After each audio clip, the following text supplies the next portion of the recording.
مفتی طارق مسعود کے بیانات کے لیے مفتی صاحب کے آفیشیل چینل مفتی طارق مسعود سپیچز کو سبسکرائب کریں۔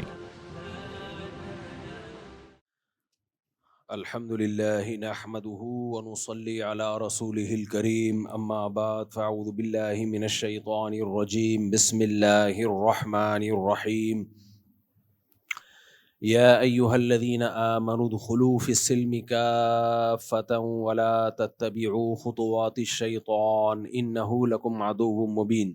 اس کی آواز تھوڑی سی بڑھا دو بھائی، پراٹھا نہیں کھایا آج، اصل میں تھوڑا زور زیادہ لگانا پڑے گا۔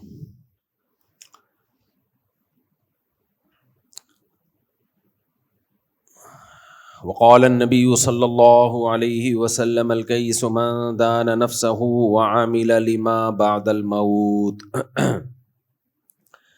قرآن مجید کی ایک آیت اور نبی صلی اللہ علیہ وسلم کی ایک حدیث پڑھی ہے۔ اللہ تعالیٰ سے دعا ہے اللہ تعالیٰ صحیح طرح سے بات کہنے کی، سننے کی، سمجھنے کی، اور پھر اللہ تعالیٰ عمل کی ہم سب کو توفیق عطا فرمائے۔ خبروں کے حوالے سے بہت کچھ گھوم رہا ہے مسلسل۔ مجھے اطلاع دی گئی کہ میں شہید ہو گیا ہوں۔ میں نے کہا بھائی نہیں ہوا، اللہ کا شکر ہے، فٹ فاٹ گھوم رہا ہوں۔ سے اندازہ ہوتا ہے کہ سوشل میڈیا کتنی پاورفل چیز ہے۔ کوئی بھی کچھ بنا کے چلا دے۔ جب مجھے واٹس ایپ کے اسٹیٹس کا استعمال نہیں آتا تھا تو فون پہ فون آ رہے ہیں، بھائی کیا ہوا کیا ہوا کیا ہوا، میں بتا رہا ہوں بھائی نہیں ہوا کچھ۔ تو اتنے کال کیسے ریسیو کرے آدمی، اتنے لوگوں کو کیسے خبر دے۔ فیس بک پہ پوسٹ چلوائی تو پھر کسی نے مجھے بتایا کہ اسٹیٹس پہ لگا دو۔ میں نے کہا واٹ از اسٹیٹس؟ تو میں نے ان کو اپنا موبائل دیا، انہوں نے موبائل پہ لگا دیا، میں خیریت سے ہوں، رپورٹ خیریت کی ہے۔ تو سوشل میڈیا بہت ہی خطرناک چیز ہے، کچھ کا کچھ بنا کے چلا دو۔ مارکیٹ میں سب جب تک تردید ہوتی ہے اس وقت تک جنازہ بھی ہو چکا ہوتا ہے، پھر تردید ہوتی ہے کہ کسی اور کا جنازہ تھا، حضرت جی کا نہیں تھا۔ خیر دیکھو، یہ تو ایک فیک نیوز تھی، جس نے یہ چلائی ہے وہ پھر ایک الگ مسئلہ ہے، وہ کیا ہے، خیر۔ لیکن ایک دن یہ حقیقت بھی ہوگی، ہم سب کی نیوز چلے گی۔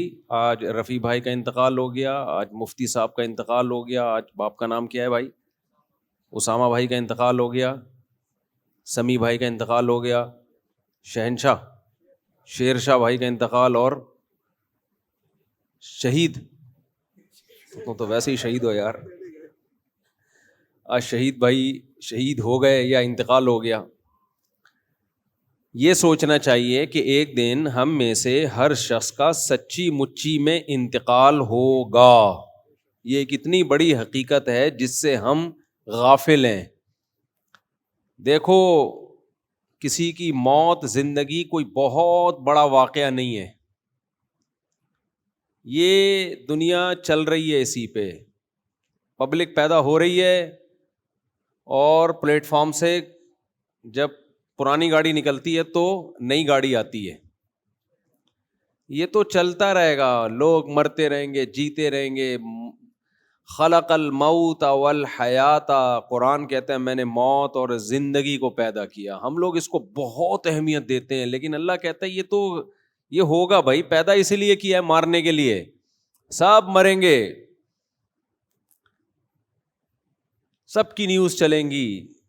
نیوز نہ بھی چلیں اخباروں میں تو پرسنلی تو نیوز چلتی ہے نا، کوئی نہ کوئی، کسی کا باپ ہوگا، کسی کا چاچا ہوگا، کسی کا ماموں ہوگا، کسی کا پھپھا ہوگا۔ آج پھپھا کا انتقال ہو گیا۔ میں ایک دن سوچ رہا تھا بیٹھ کے کہ میری زندگی میں کون کون سے ایسے لوگ جن کی میری زندگی میں بڑی ویلیو تھی وہ دنیا سے جا چکے ہیں۔ ایک لمبی لسٹ سوچنا شروع کیا نا۔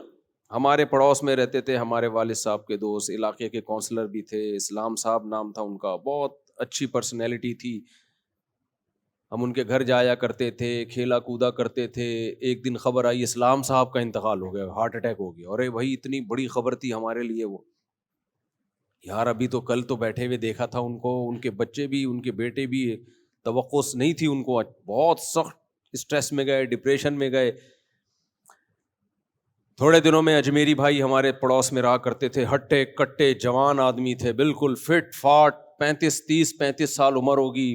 میں تھا, مجھے اطلاع آئی کہ بھائی اجمیری بھائی کا انتقال ہو گیا. بھائی ہم نے کہا اجمیری بھائی کا ہو نہیں سکتا انتقال یار, اجمیری بھائی تو فٹ فاٹ. نہیں جی انتقال ہو گیا. کیسے ہوا جی؟ ہارٹ اٹیک ہو گیا. ہماری گلی میں ہی سامنے شوکت بھائی رہا کرتے تھے, بہت لمبا قد تھا ان کا. صف میں جب کھڑے ہوتے نا پتہ چل جاتا یہ شوکت بھائی ہیں. کچھ لوگ ہوتے نا ایکسٹرا آرڈینری, لمبے تڑنگے سے ہوتے ہیں, وہ اپنے قد سے مشہور تھے. یعنی شوکت بھائی کی شوکت ہی اسی سے تھی, شان و شوکت قد کی وجہ سے. ان کی عمر ہوگی میرا خیال ہے 30 سال, 25 سے 30 سال. ترکی گئے پڑھنے کے لیے, تو والدین بھی بڑے خوش تھے, چلو ہمارا بیٹا بھی ٹرکی جا رہا ہے, پڑھائی مکمل ہوگی, وہاں سے اچھی جاب مل جائے گی. اطلاع کہ جی ان کا انتقال ہو گیا. ارے بھائی کیسے ہو گیا؟ کلاس میں بیٹھے ہوئے تھے, اچانک ہارٹ اٹیک ہوا. تو پھر ان کی ڈیڈ باڈی آئی, جوان بیٹے کی موت. تو میں سوچ رہا تھا نا, سوچتے سوچتے اتنی موتیں. پھر ایک دن ہم بیٹھے ہوئے, جی ہمارے تایا کی خبر آئی, جی ان کا انتقال ہو گیا. ابے بھائی ہمارے تایا کا انتقال. اب ہماری دادی روئے جا رہی ہیں کہ بھائی ابھی تو مل کے گئے تھے, پتہ چلا جی ہارٹ اٹیک ہوا ہے. اچھا, میرے والد صاحب اور میرے تایا میں بڑی محبت تھی, تو جب تایا کو دفنایا ہے تو میرے والد صاحب کو بہت رونا آ رہا تھا قبر پہ. 2-3 سال کے بعد والد صاحب کا انتقال ہو گیا. بعض دفعہ آپ میت پہ رو رہے ہوتے ہیں, آپ کو نہیں پتا ہوتا 2-4 سال کے بعد کس کا نمبر ہے بھائی؟ ہمارا نمبر ہے 2-4 سال, زیادہ ٹائم نہیں ہے. اچھا, اسی کے درمیان ہماری دادی کا بھی انتقال ہو گیا. خبر آئی جی ہماری والدہ کی پھپھی کا انتقال ہو گیا. خبر آئی جی ہمارے فلانے کا انتقال ہو گیا, ڈمکانے کا انتقال ہو گیا, یہ ہو گیا. گلی محلے میں جنازے اٹھتے اٹھتے اٹھتے. اطلاع کہ جی ہمارے مولوی صاحب کا انتقال ہو گیا, جو پوری کمنٹری کرتے تھے, جنازہ آ رہا ہے جنازہ جا رہا ہے. ہزاروں جنازے پڑھائے انہوں نے, لیکن ہمیں اطلاع ملی کہ جی مولانا صاحب کا انتقال ہو گیا. دھچکا لگا ہمارے دل پہ, کیونکہ کئی سال ان کے ساتھ 30 سال ہم نے ان کے ساتھ گزارے تھے. 30 سال انسان کسی کے ساتھ گزارتا ہے, محبت ہو جاتی ہے اس سے. انتقال ہو گیا. تو اتنے جنازے اتنے ایکسیڈنٹ. ہمارے جامعہ کے ایک استاذ, ہمارے بڑے کلاس فیلو, بہت کلوز, ایک دن اطلاع ان کا انتقال ہو گیا. بھائی ابھی تو گل تو گپ شپ لگا کے گئے, جی کار کا ایکسیڈنٹ ہوا ہے, جی انتقال ہو گیا. میں نیو کراچی میں امام تھا, ایک بزرگ تھے بڑے زبردست, ان سے ہم نے بیان کروایا, بڑا پیارا بیان کرتے تھے, بڑے اللہ والے بزرگ تھے. اگلی دفعہ میں نے رابطہ کیا, پتہ چلا جی انتقال ہو گیا. ابے بھائی کیسے انتقال ہو گیا؟ جی وہ اندرون سندھ کہیں گاڑی میں جا رہے تھے, ایکسیڈنٹ ہوا, انتقال ہو گیا. تو انتقال پر گورنمنٹ کی طرف سے کوئی پابندی بولو نہیں. آپ کو یہ کیا بیان لے کے بیٹھ گیا بھائی؟ یہی تو بیان ہے. موت موت موت موت, الموت لیس منہ الفوت. ہر چیز سے بھاگ سکتا ہے انسان, موت سے کسی کا باپ بھی نہیں بھاگ سکتا. اور بہاریوں میں مشہور ہے کہ جب انسان کی موت آتی ہے تو اونٹ پہ بیٹھے ہوئے آدمی کو بھی کتا کاٹ لیتا ہے. حالانکہ کوئی تک نہیں بنتا. کنوینس کا کتنا بڑا پرابلم ہے, آپ سوچو.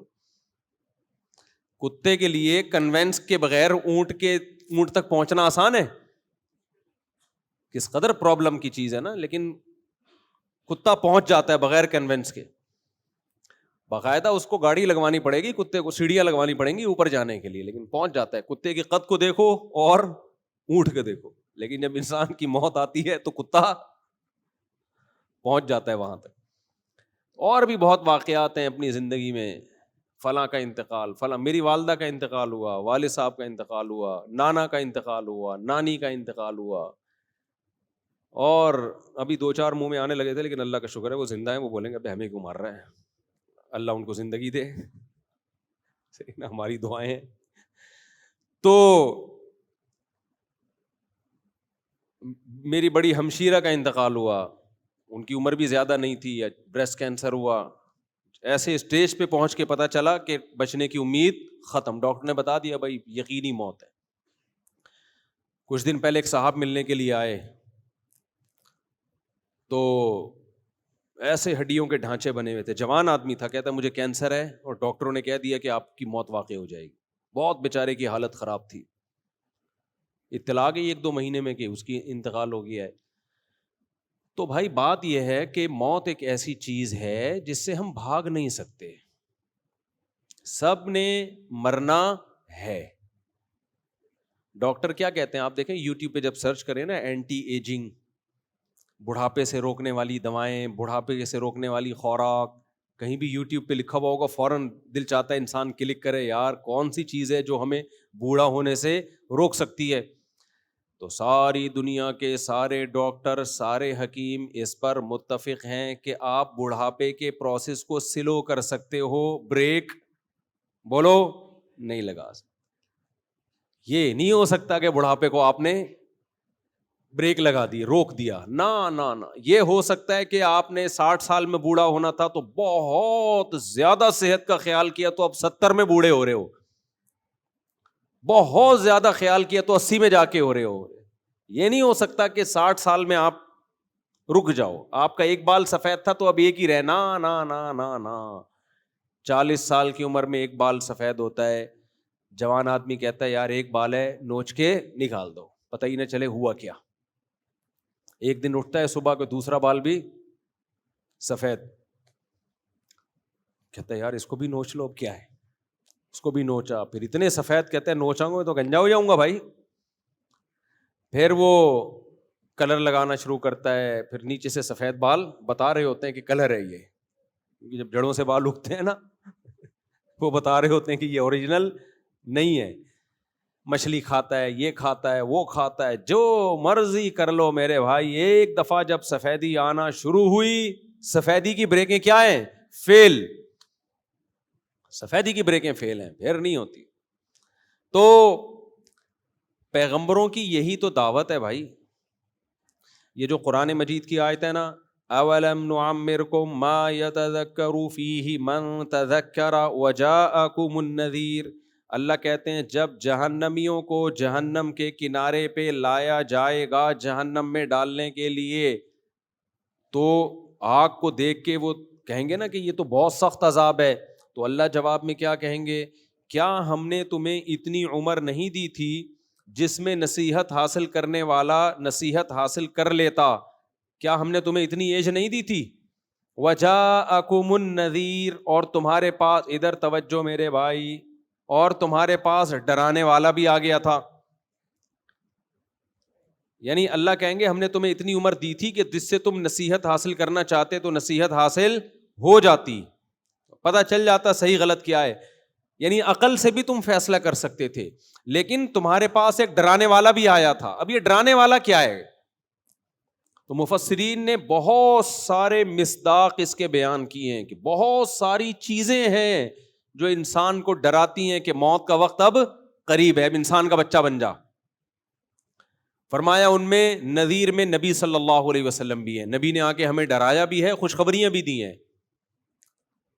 ان میں بڑھاپا بھی ہے, اور علماء نے اس میں لکھا ہے اس نذیر جو قرآن نے کہا نا تمہارے پاس ڈرانے والا آیا, اس میں سفید بال بھی ہیں. سب سے پہلی علامت جو آپ کو ڈرا رہی ہوتی ہے نا, جو ہم ڈرتے تو نہیں ہیں, ہم کچھ اور ہی کاموں میں لگ جاتے ہیں, وہ کیا ہے, بالوں کا سفید. یہ سب سے پہلی علامت ہے کہ اب آپ ریورس ہونا شروع. جتنا پاورفل ہونا تھا نا, قرآن کیا کہتا ہے بھائی, ہم نے ثم یخرجکم طفلا, اللہ جب تمہیں ماں کے بطن سے نکالتے ہیں تم کمزور ہوتے ہو, خلقکم من ضعف, کمزوری میں بنایا اللہ نے تمہیں, بہت کمزور. آہستہ آہستہ خوراک ملتی ہے, دودھ ملتا ہے, پراٹھے ملتے ہیں, ڈبل روٹیاں, شکر ہے وہ بھی مل رہی ہیں آج کل, تبھی بچے ڈبل روٹی جیسے بن رہے ہیں, لیکن بہرحال پراٹھے ملتے ہیں, روٹیاں ملتی ہیں, آہستہ آہستہ بچہ کیا ہوتا ہے, پاور پکڑنا شروع. یہ پاور کب تک چلتی ہے, مینٹلی گروتھ بھی ہوتی ہے اس کی اور جسمانی گروتھ بھی ہوتی ہے. حتی اذا بلغ اشدہ وبلغ 40 سنۃ, 40 سال تک اپنی فل طاقت اور قوت کو پہنچ چکا ہوتا ہے. سمجھ میں نہیں آ رہی میرا خیال ہے بات, تبھی ماہرین کہتے ہیں نا پہنچتا تو 30 سال میں، کیونکہ 30 سال شباب کی انتہا ہے. 30 سے 40 سال تک تقریباً ایک ہی جیسی کنڈیشن رہتی ہے اس کی. تو مینٹلی گروتھ 40 سال تک انسان کی کمپلیٹ. اس لیے قرآن نے انسان کی جو لاسٹ ایج ہے نا، جس کے بعد اب اس نے ڈھلکنا ہے، اب ریورس ہونا ہے، وہ کون سی ایج کو قرار دیا ہے؟ بولتے کیوں نہیں میرے بھائی؟ 40 سال. اس لیے کہتے ہیں نا کہ اگر آپ 40 سال میں بھی طاقتور نہیں ہو تو اب آپ فکر چھوڑ دو طاقتور ہونے کی، اب آپ کوئی اور کام کرو، ٹھیک ہے نا. پاورفل ہونے کی فکر آپ بولنے پہ گورنمنٹ نے پابندی لگائی ہے، اب طاقتور ہونے کی فکر. 30 سال میں بھی آپ طاقتور نہیں ہو تو اب آپ کوئی اور کام کرو، یہ کام آپ کے بس کا. ہوتے ہیں نا بہت باریک باریک 30 سال میں بھی بالکل باریک باریک، 40 سال میں بھی وہ کہتے ہیں یار میں موٹا ہو جاؤں. اب آپ موٹے تو ہو گئے لیکن وہ غلط والے موٹے ہو گئے. اب آپ چربی وربی چڑھ سکتی ہے، گھی کا ڈبہ بن سکتے ہو. اب وہ جو ایک جو مسل کی پاور ہوتی ہے وہ لانا بہت مشکل کام ہے، سمجھتے ہو؟ وہ بہت مشکل ہے. تو بلغ اشدہ، 40 سال تک پہنچا تو اب یہاں سے ریورس ہونا. میڈیکل سائنس بھی یہی کہتی ہے بھائی 40 سال کے بعد اب آپ واپس، کتنا زور لگا لو اب آپ کہ میں واپس نہ جاؤں. واپس کا کیا مطلب؟ وَمَن نُعَمِّرُهُ نُنَكِّسْهُ فِي الْخَلْقِ. قرآن کہتا ہے جس کو ہم عمر دیتے ہیں ہم اس کو خلق میں واپس ریورس کرتے ہیں. ریورس میں طاقتور ہوگا یا کمزور ہوگا؟ کمزور، دماغی کمزوری بھی، جسمانی کمزوری بھی. تو واپس تبھی آپ دیکھو جب انسان واپس ہونا شروع ہوتا ہے، کمر جھکنا شروع. بچپن میں کیسے چلتا تھا؟ بچے جب چلتے ہیں نا، ایک پاؤں ادھر جا رہا ہے ایک پاؤں. ہمارے ایک ریلیٹیو آئے جو بڑے، میں نے ایک دور میں دیکھا تھا ان کو 15-20 سال پہلے، بڑے ینگ جوان نا، فٹ فاٹ. تو اب آئے کچھ دن پہلے، اب ہمارے گھر کی سیڑھیوں پہ چڑھ رہے ہیں تو ایک پاؤں ادھر کو جا رہا ہے ایک پاؤں. میں نے کہا یہ آپ چڑھ کیسے رہے ہیں؟ کہہ رہے ہیں بس یار وہ دن گئے. کہہ رہے ہیں وہ دن گئے، اب تو ایسا ہی ہے. اور ہر اسٹیپ پہ آواز بھی نکل رہی ہے، زور لگتا ہے نا، آہ کی آواز آتی ہے. وہ ایک بوڑھا آدمی کہیں چلتا ہوا جا رہا تھا، کہیں ٹھوکر لگی تو اس کو اپنی جوانی یاد آئی نا. ٹھوکر لگی ایک دم بیچارہ لڑکا 3-4 قدم، تو کہنے لگا ہائے جوانی. پھر دیکھتا ہے کوئی دیکھ تو نہیں رہا، پھر آہستہ سے کہتا ہے بھائی تو نے جوانی میں کون سے تیر مار لیے تھے. تو آہستہ آہستہ انسان کیا ہونا شروع ہوتا ہے؟ ریورس. اور پھر ہر آنے والا دن اس کو تڑپاتا ہے. حضرت مجذوب رحمۃ اللہ علیہ نے کہا تھا نا، تجھے پہلے بچپن نے برسوں کھلایا. انسان کی زندگی کے 15-20 سال تو کھیل کود میں گزر جاتے ہیں، اس میں تو کوئی ہوش ہی نہیں ہوتا. جوانی نے پھر تجھ کو مجنوں بنایا. جوانی جب ہوتی ہے تو پھر عشق معاشقوں میں لگتا ہے. بڑھاپے نے پھر آ کے کیا کیا ستایا.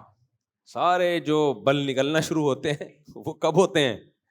بڑھاپے میں. اجل تیرا کر دے گی بالکل صفایا. جب موت آئے گی نا تو اس بڑھاپے کو بھی یاد کرے گا کہ یار کم از کم احساس تو تھا نا، کچھ کھانے پینے کی تھوڑی بہت لذت کا احساس ہو جایا کرتا تھا. تو بھائی اسی کا نام دنیا ہے.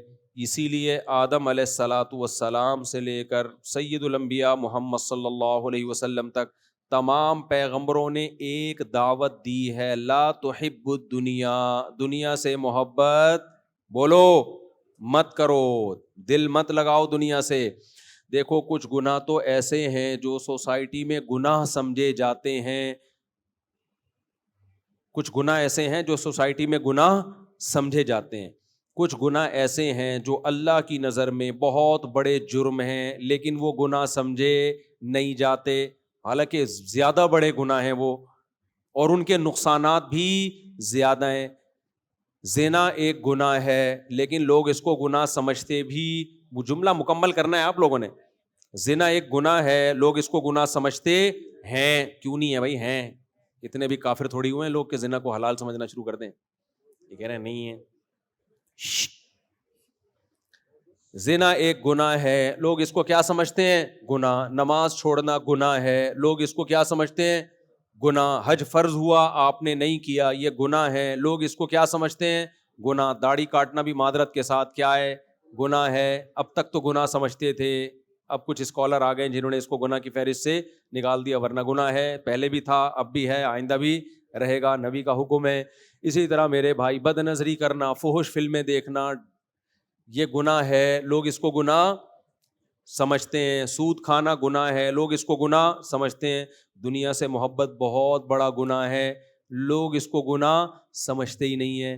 بلکہ وہ دنیا کی محبت جو ان کے دل میں ہوتی ہے اس کو بھی یہ نہیں سمجھتے کہ ہمارے دل میں محبت ہے. وہ کہتے کہاں ہے, نہیں آئی میرا خیال ہے بات. وہ کہتے ہے ہی نہیں ہمارے دل میں محبت, اتنی ہے جتنی سب کے دل میں ہوتی ہے, تو ہمارے دل میں بھی اتنی محبت ہے. تبھی میں پھر ان سے کہتا ہوں میرے بھائی آپ کے دل میں دنیا کی محبت ہے, آپ اس کو گناہ سمجھو پہلی بات. تو وہ کہتے ہیں کیوں سمجھیں, اس میں کیا خرابی ہے, ہر اچھی چیز سے محبت ہوتی ہے, تو دنیا بھی بڑی اچھی چیز ہے, تو کیوں محبت نہیں ہوگی میرے بھائی.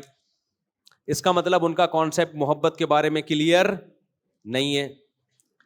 بھائی جب شریعت کہہ رہی ہے لا تحب الدنیا, کہ دنیا سے محبت مت کرو, تو اس کا مطلب کہ بری چیز ہوگی نا.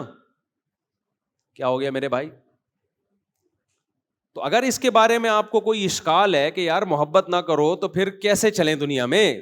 اگر میرے بھائی کسی کاروباری آدمی کو دکان سے محبت نہیں ہوگی تو وہ دکان چلائے گا؟ بولتے کیوں نہیں؟ تبھی لوگ تو پھر علماء پہ اعتراض کرتے ہیں, ایک طرف یہ کہتے ہیں دنیا سے محبت نہ کرو, دوسری طرف جاپان کے دورے ہو رہے ہیں ان کے. اچھا وہ جو میری ویڈیو آئی ہے نا, میں لانچ میں بیٹھ رہا ہوں, پیچھے سے کوئی لڑکی اس لانچ کو سیٹ کر رہی ہے, وہ ویڈیو میں نے نہیں بنائی ہے, وہ کسی اور نے بنا کے ڈال دی ہے. میں جب اپنے کیمرے سے کوئی ویڈیو بناتا ہوں تو اس کا خیال کرتا ہوں کہ اس میں لیڈیز بولو نا نہ آئیں. اب کوئی اور بنا رہا ہو تو بھائی اس میں مجھے ملامت نہیں کی جا سکتی, کیونکہ میں کہیں بھی چلتا ہوا جا رہا ہوں, خواتین بھی تو چلی رہی ہوتی ہیں نا, یا تو میں ان کو روک دوں یا خود رک جاؤں. تو دو ہی حل ہیں, یا تو میں, یہ کینیڈا کی ویڈیو تھی, کینیڈا میں جا کے پابندی لگا دوں کہ میں جہاں جہاں انجوائے کرنے کے لیے جاؤں گا لانچ میں, جائز جگہوں پہ, کوئی فلم دیکھنے تھوڑی جا رہا ہوں میں وہاں, میں جہاں جہاں لائف کو انجوائے کرنے کے لیے, میرا بھی حق ہے کہ نہیں ہے, میں لانچ میں جاؤں, میں سمندر میں جاؤں. تو کینیڈا کی تمام انگریز خواتین کو چاہیے کہ برقع پہن کے وہ سائڈوں پہ ہو جائیں. یا تو یہ حل ہے, یا یہ کہ میں جانا چھوڑ دوں, میں وہاں جاؤں جہاں سب آدمی ہوں, تو وہ مسجد ہی ہے, پھر اس کے علاوہ اور کوئی جگہ نہیں ہے. تو ہمیشہ کسی پہ اعتراض کرنے سے پہلے بات کرنی وہ چاہیے جس کے تمام پہلوؤں پہ آپ غور کر لیں کہ اگر آپ کے ساتھ ایسا ہو تو آپ کیا کریں گے. اب وہاں جہاں میں کینیڈا میں ایک لیک ہے, ایک جھیل ہے, وہاں میں جب, مجھے بتاؤ کینیڈا میں کسی جھیل پہ جانا جائز ہے یا نہیں ہے؟ اسٹیپ بائی اسٹیپ نا, کیونکہ اس پہ اتنا بڑا تماشا بنا ہے. کچھ لوگوں نے میرے بیان پہ ہی پابندی لگا دی کہ اس آدمی کو ہم نے بلانا ہی نہیں ہے, دیکھو یہ لڑکی پیچھے سے وہ جو ہے نا لانچ میں بھی بٹھا رہی ہے اس کو, اور یہ جا رہا ہے, یہ کیسا یار, کس توبہ استغفر اللہ. تو ان کو میں کہہ رہا ہوں, بڑے کچھ لوگ ہیں جنہوں نے پابندی لگا دی, تو لگاتے ہیں, کوئی اس سے ہماری صحت پہ کوئی ایسا فرق پڑتا نہیں ہے. لیکن ایک مثال دے رہا ہوں کہ میرے لیے کینیڈا جانا جائز ہے یا نہیں. پہلا سوال, کینیڈا میں میرے لیے کسی جھیل پہ تفریح کے لیے جانا جائز ہے یا نہیں ہے؟ جائز ہے.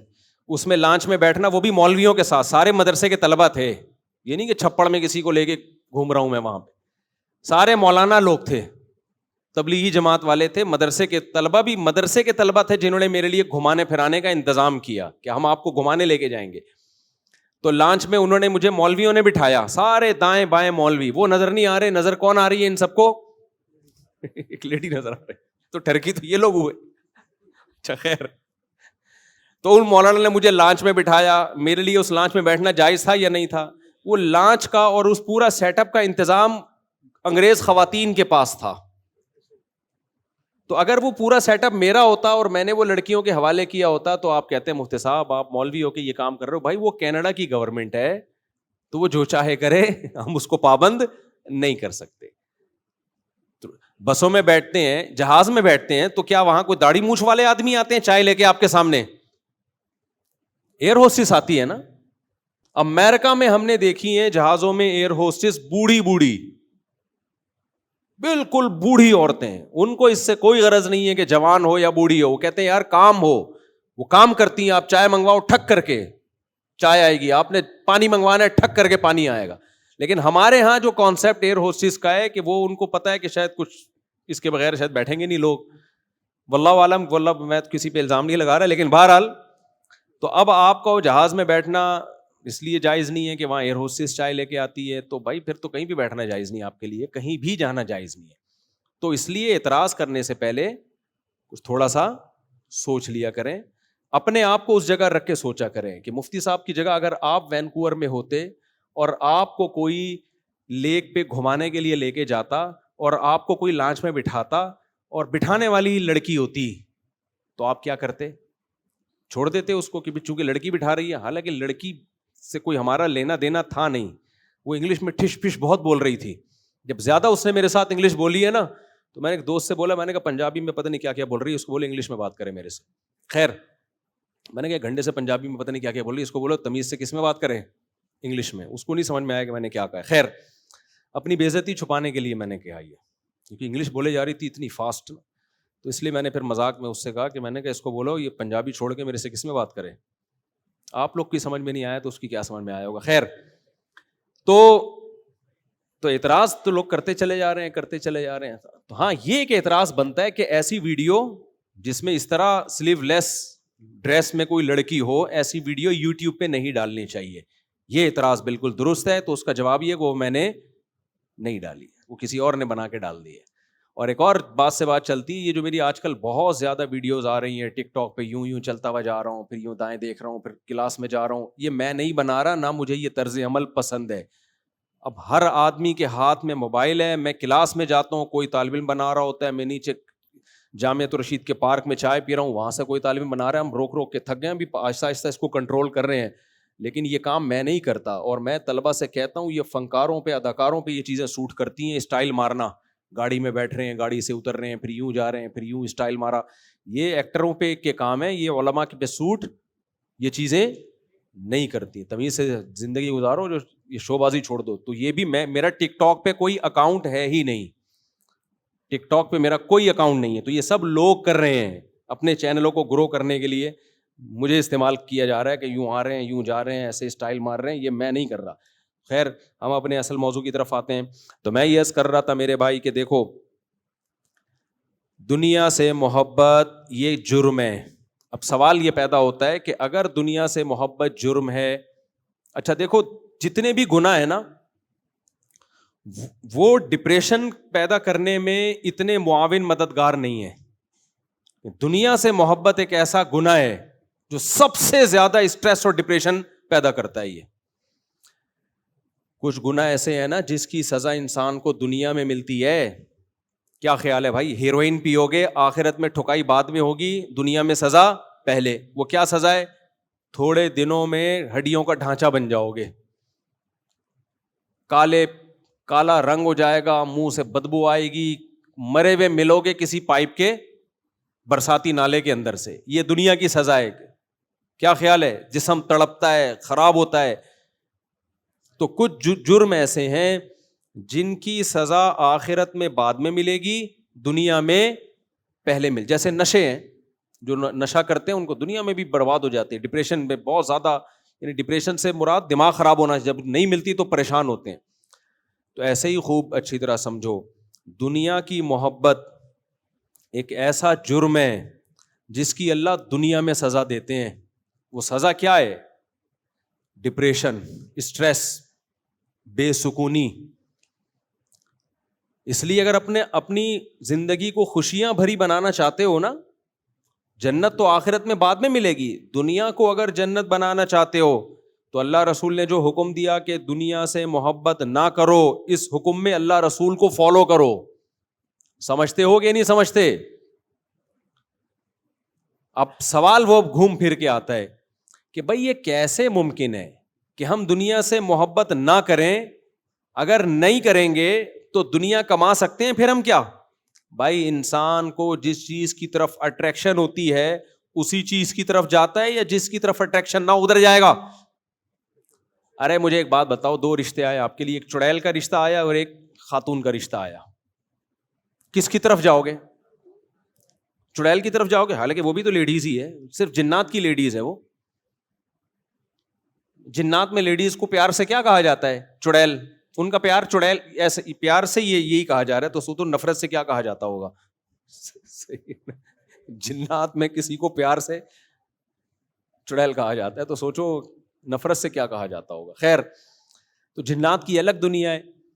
تو سوال یہ پیدا ہوتا ہے کہ بھائی جب اٹریکشن ہی نہیں ہوگی تو دنیا کی طرف ہم جائیں گے کیسے؟ جب جائیں گے نہیں تو کمائیں گے نہیں, جب کمائیں گے نہیں تو ہم تو ننگ دھڑنگ بھوک سے مر جائیں گے, کسی کام کے دنیا میں نہیں رہیں گے.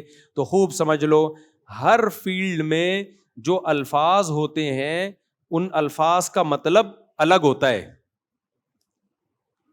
ہر فیلڈ میں نا, دیکھو ہر فیلڈ کی ایک الگ ٹرم ہوتی ہے, اصطلاح ہوتی ہے.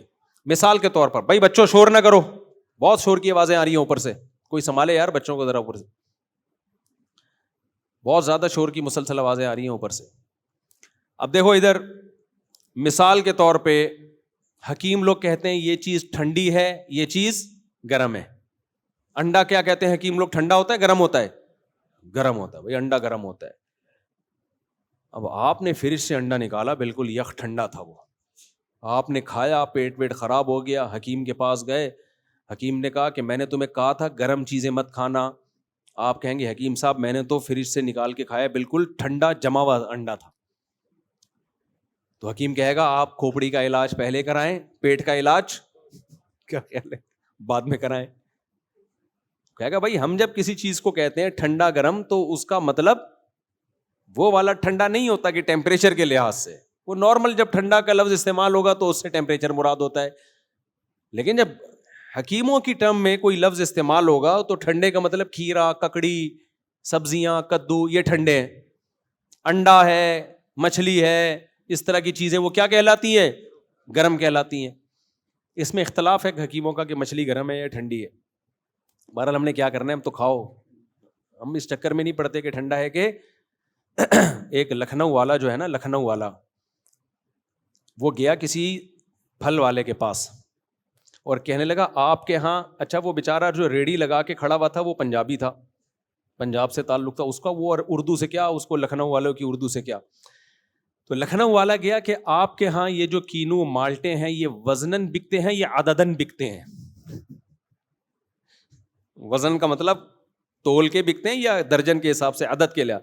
یہ آپ کے ہاں وزنن بکتے ہیں یا عددن بکتے ہیں؟ اس نے کہا نہ وزنن نہ عددن, دنادن بکتے ہیں. دنادن لینے ہیں لو, نہیں تو پتلی گلی سے نکلو. سمجھ رہے ہو کہ نہیں سمجھ؟ اس کو کیا پتا وزنن اور عددن, ہر ایک کی اپنی ٹرم ہوتی ہے نا. اس نے کہا دنادن بکتے ہیں, دنادن لے جا. تو جیسے حکیموں کی اپنی ٹرم, میڈیکل سائنس کی اپنی ٹرمز ہوتی ہیں. ایک لفظ میڈیکل سائنس میں اس کا مطلب کچھ اور ہوتا ہے, لیکن عام زبان میں اس کا مطلب کچھ اور. شریعت میں بھی ایسے ہے. دیکھو عام عربی میں صلاۃ کا لفظ, صلاۃ کا لفظ عام عربی میں یہ تحریک کے معنی میں آتا ہے, حرکت دینا. لیکن جب یہ اسلام یہ لفظ یوز کرتا ہے تو صلاۃ کس کے معنی میں؟ نماز کے معنی میں. تحریک سلوتین, صلاۃ ہے نا تحریک سلوتین. تو قرآن میں جب یہ لفظ استعمال ہوا صلی یصلی سے, تو دعا کے معنی میں. اللہ کی طرف جب نسبت ہوگی کہ اللہ صلاۃ پڑھتا ہے تو کیا مطلب؟ رحمت بھیجتا ہے. دعا کے معنی میں بھی نہیں, رحمت بھیجنے کے معنی میں. جب بندوں کی طرف نسبت ہوگی یا ایھا الذین آمنوا صلوا علیہ, دیکھو صلو کا معنی ہم کہتے ہیں نماز پڑھو, لیکن قرآن کہہ رہا ہے صلو علیہ, نبی پر نماز پڑھو کا لفظ ہو سکتا ہے یہاں پہ؟ نہ, نبی کے پر درود بھیجو. تو بندے کی طرف نسبت ہو رہی ہے مطلب درود بھیجو, اللہ کی طرف نسبت ہوتی ہے مطلب رحمت بھیجتا ہے. ان دونوں سے ہٹ کے جرنلی یہ جب لفظ استعمال ہوتا ہے اس کا مطلب نماز پڑھتا ہے. تو ایک ہی لفظ قرآن میں مختلف جگہوں پہ مختلف معنوں میں استعمال ہو رہا ہے. سمجھتے ہو کہ نہیں سمجھتے؟ دیکھو ظلم کا معنی کیا ہے اصل میں؟ ظلم کی عربی میں ڈیفینیشن ہے وضع الشیء فی غیر محلہ, ایک چیز یہاں رکھنے کی تھی, آپ نے اٹھا کے اس کو کسی اور مقام میں رکھ دیا جو اس کا بنتا نہیں ہے. مثال کے طور پر ایک سیٹ ہے مینیجر کی, آپ نے اس کو چپڑاسی کی کرسی پہ لے جا کے بٹھا دیا, تو یہ کیا کہلائے گا؟ ظلم. سمجھتے ہو؟ اب قرآن کیا کہہ رہا ہے؟ وَلَمْ تَظْلِمْ مِنْهُ شَيْئًا, ایک باغ کی قرآن نے مثال دی ہے جس کے درخت ظلم نہیں کرتے تھے. ارے بھائی درخت کیسے ظلم کرے گا؟ وہاں ظلم کا مطلب کیا ہے؟ نقص، پھلوں میں کمی، پھلوں میں کمی. صحابہ کرام نے نبی صلی اللہ علیہ وسلم سے پوچھا کہ اللہ تعالیٰ کہتے ہیں کہ جس نے نیک اعمال کیے اور ولم یلبسوا ایمانہم بظلم، اپنے ایمان کے ساتھ ذرا بھی ظلم نہیں کیا، وہ جنت میں جائے گا، جہنم سے وہ بچے گا. تو یا رسول اللہ ہم تو نیک اعمال کرتے ہیں مگر ذرا بھی ظلم نہ کیا ہو، ایسا تو نہیں ہوتا؟ کہیں نہ کہیں پوری زندگی میں تھوڑا بہت ظلم تو انسان سے ہو جاتا ہے نا. کیا خیال ہے بھائی؟ تھوڑا بہت ظلم زیادتی تو ہو جاتی ہے. تو نبی نے فرمایا یہاں ظلم کا مطلب شرک ہے. تم دیکھتے نہیں قرآن میں آتا ہے ان الشرک لظلم عظیم، شرک بہت بڑا ظلم ہے. تو یہاں ظلم کا وہ مطلب نہیں جو عام مطلب ہے، بلکہ یہاں ظلم کا مطلب کیا ہے؟ شرک. کہ جو ایمان لایا، نیک اعمال کی اور ذرا بھی شرک نہیں کیا، کیونکہ ذرا سا بھی شرک کر لیا تو سب برباد، ساری نیکیاں کیا ہو جائیں گی؟ برباد. تو اس سے پتہ چلتا ہے بھائی کہ قرآن کی میں ہی ایک لفظ مختلف جگہوں پر مختلف معنی میں استعمال ہو رہا ہے. تو ہمیں پتہ کیسے چلے گا کہ کون سا لفظ کس معنی میں ہے؟ بھائی جو بول رہا ہے نا اس سے پوچھو کہ آپ کی نظر میں اس لفظ کا مطلب اس وقت کیا ہے. سمجھتے ہو کہ نہیں سمجھتے؟ تو ہم شریعت سے پوچھتے ہیں. اتنی لمبی چوڑی تقریر جو میں نے کی نا آپ کو یہ سمجھانے کے لیے کہ جب شریعت کہتی ہے دنیا سے محبت نہ کرو، تو محبت کا وہ مطلب نہیں ہوتا جو فوراً ہمارے ذہن میں آ رہا ہے. ہمارے ذہن میں فوراً یہ آتا ہے کہ کینیڈا جانا چھوڑ دو، وہاں لانچوں میں گھومنا چھوڑ دو، نیاگرا فال بولو مت جاؤ، شادیاں مادیاں بہت دن ہو گئے میرے بھائی مت کرو، صحیح ہے نا، بیوی بچوں سے محبت مت کرو. یہ مطلب آتا ہے نا. دنیا میں تو سب چیزیں داخل ہیں. گاڑیوں سے محبت مت کرو، پراٹھوں سے محبت، جملہ آپ لوگ کمپلیٹ کرو میرے بھائی. پراٹھوں سے محبت مت کرو، ناشتے میں انڈے مت کھاؤ، نہاری وہاری مغز نہاری سب چھوڑ دو. یہی مطلب پادریوں نے لیا تھا جس سے بیڑا غرق ہو گیا عیسائیت کا. سمجھتے ہو؟ انہوں نے کہا جب تورات انجیل کہتی ہے دنیا سے محبت مت کرو، دنیا سے بے رغبتی، تو اب ہم کیا کریں گے؟ سب چھوڑ چھاڑ کے جنگلوں میں نکلیں گے، اللہ اللہ کریں گے. اور بس ان کی جو عورتیں ہوتی ہیں جن کو نن کہا جاتا ہے، انہوں نے کہا ہم سب چھوڑ چھاڑ کر چرچ کی خدمت کے لیے اپنے آپ کو وقف، نہ شادی بیاہ نہ بچے، بس اللہ اللہ. پادریوں نے کیا کہا؟ بس ہر وقت کیا ہوگا؟ اللہ اللہ. وہ ہوا تو نہیں بیچاروں سے اللہ اللہ، بہت سارے کچھ اخلاقی برائیوں میں لگ گئے، کچھ بچے بھی رہے، لیکن یہ گڑھی بھی. وَرَهْبَانِيَّةً ابْتَدَعُوهَا، قرآن کہتا ہے یہ انہوں نے خود سے گڑھی ایک چیز جس کا اللہ نے ان سے مطالبہ نہیں کیا. اب جب آپ پادریوں سے پوچھتے ہو کہ بھائی قرآن کہہ رہا ہے کہ اللہ نے تم سے تورات اور انجیل میں اس کا مطالبہ نہیں کیا کہ تم دنیا کو لات مار دو، تو تم نے یہ کام کیوں کیا؟ تو وہ جواب میں کیا کہتے ہیں؟ تورات اور انجیل میں جگہ جگہ ہے دنیا سے دل مت لگاؤ، دنیا سے دل مت لگاؤ. تو ہم جواب میں کیا کہیں گے؟ بھائی جس اللہ نے دنیا سے دل لگانے سے منع کیا اسی اللہ سے پوچھا جائے گا نا اے اللہ دل نہ لگانے کا مطلب کیا ہے؟ جو حکیم آپ کو کہہ رہا ہے کہ ٹھنڈی چیزیں کھاؤ گرم چیزیں نہ کھاؤ، اس حکیم سے پوچھو گے نا گرم سے کیا مراد ہے؟ کیا خیال ہے بھائی؟ ہاتھ لگا کے دیکھ کے ٹھنڈی ہو یا ہاتھ لگانے سے گرم کا پتہ چل رہا ہو؟ وہ کہے گا نا نا نا، پوری لسٹ بنا کے دے گا آپ کو، یہ چیزیں گرم چیزیں ہیں، یہ چیزیں ٹھنڈی چیزیں، یہی ہوگا کہ نہیں ہوگا؟ تو اللہ تعالیٰ نے بھی جتنی بھی آسمانی کتابیں ہیں جن میں ہمیں دنیا سے محبت کرنے سے منع کیا ہے، ان میں اللہ نے خود ایکسپلین کیا ہے کہ اس کا مطلب کیا ہے. پہلی بات، قرآن سے ہمیں پتہ چلتا ہے کہ پیغمبروں سے کبھی گناہ نہیں ہو سکتا.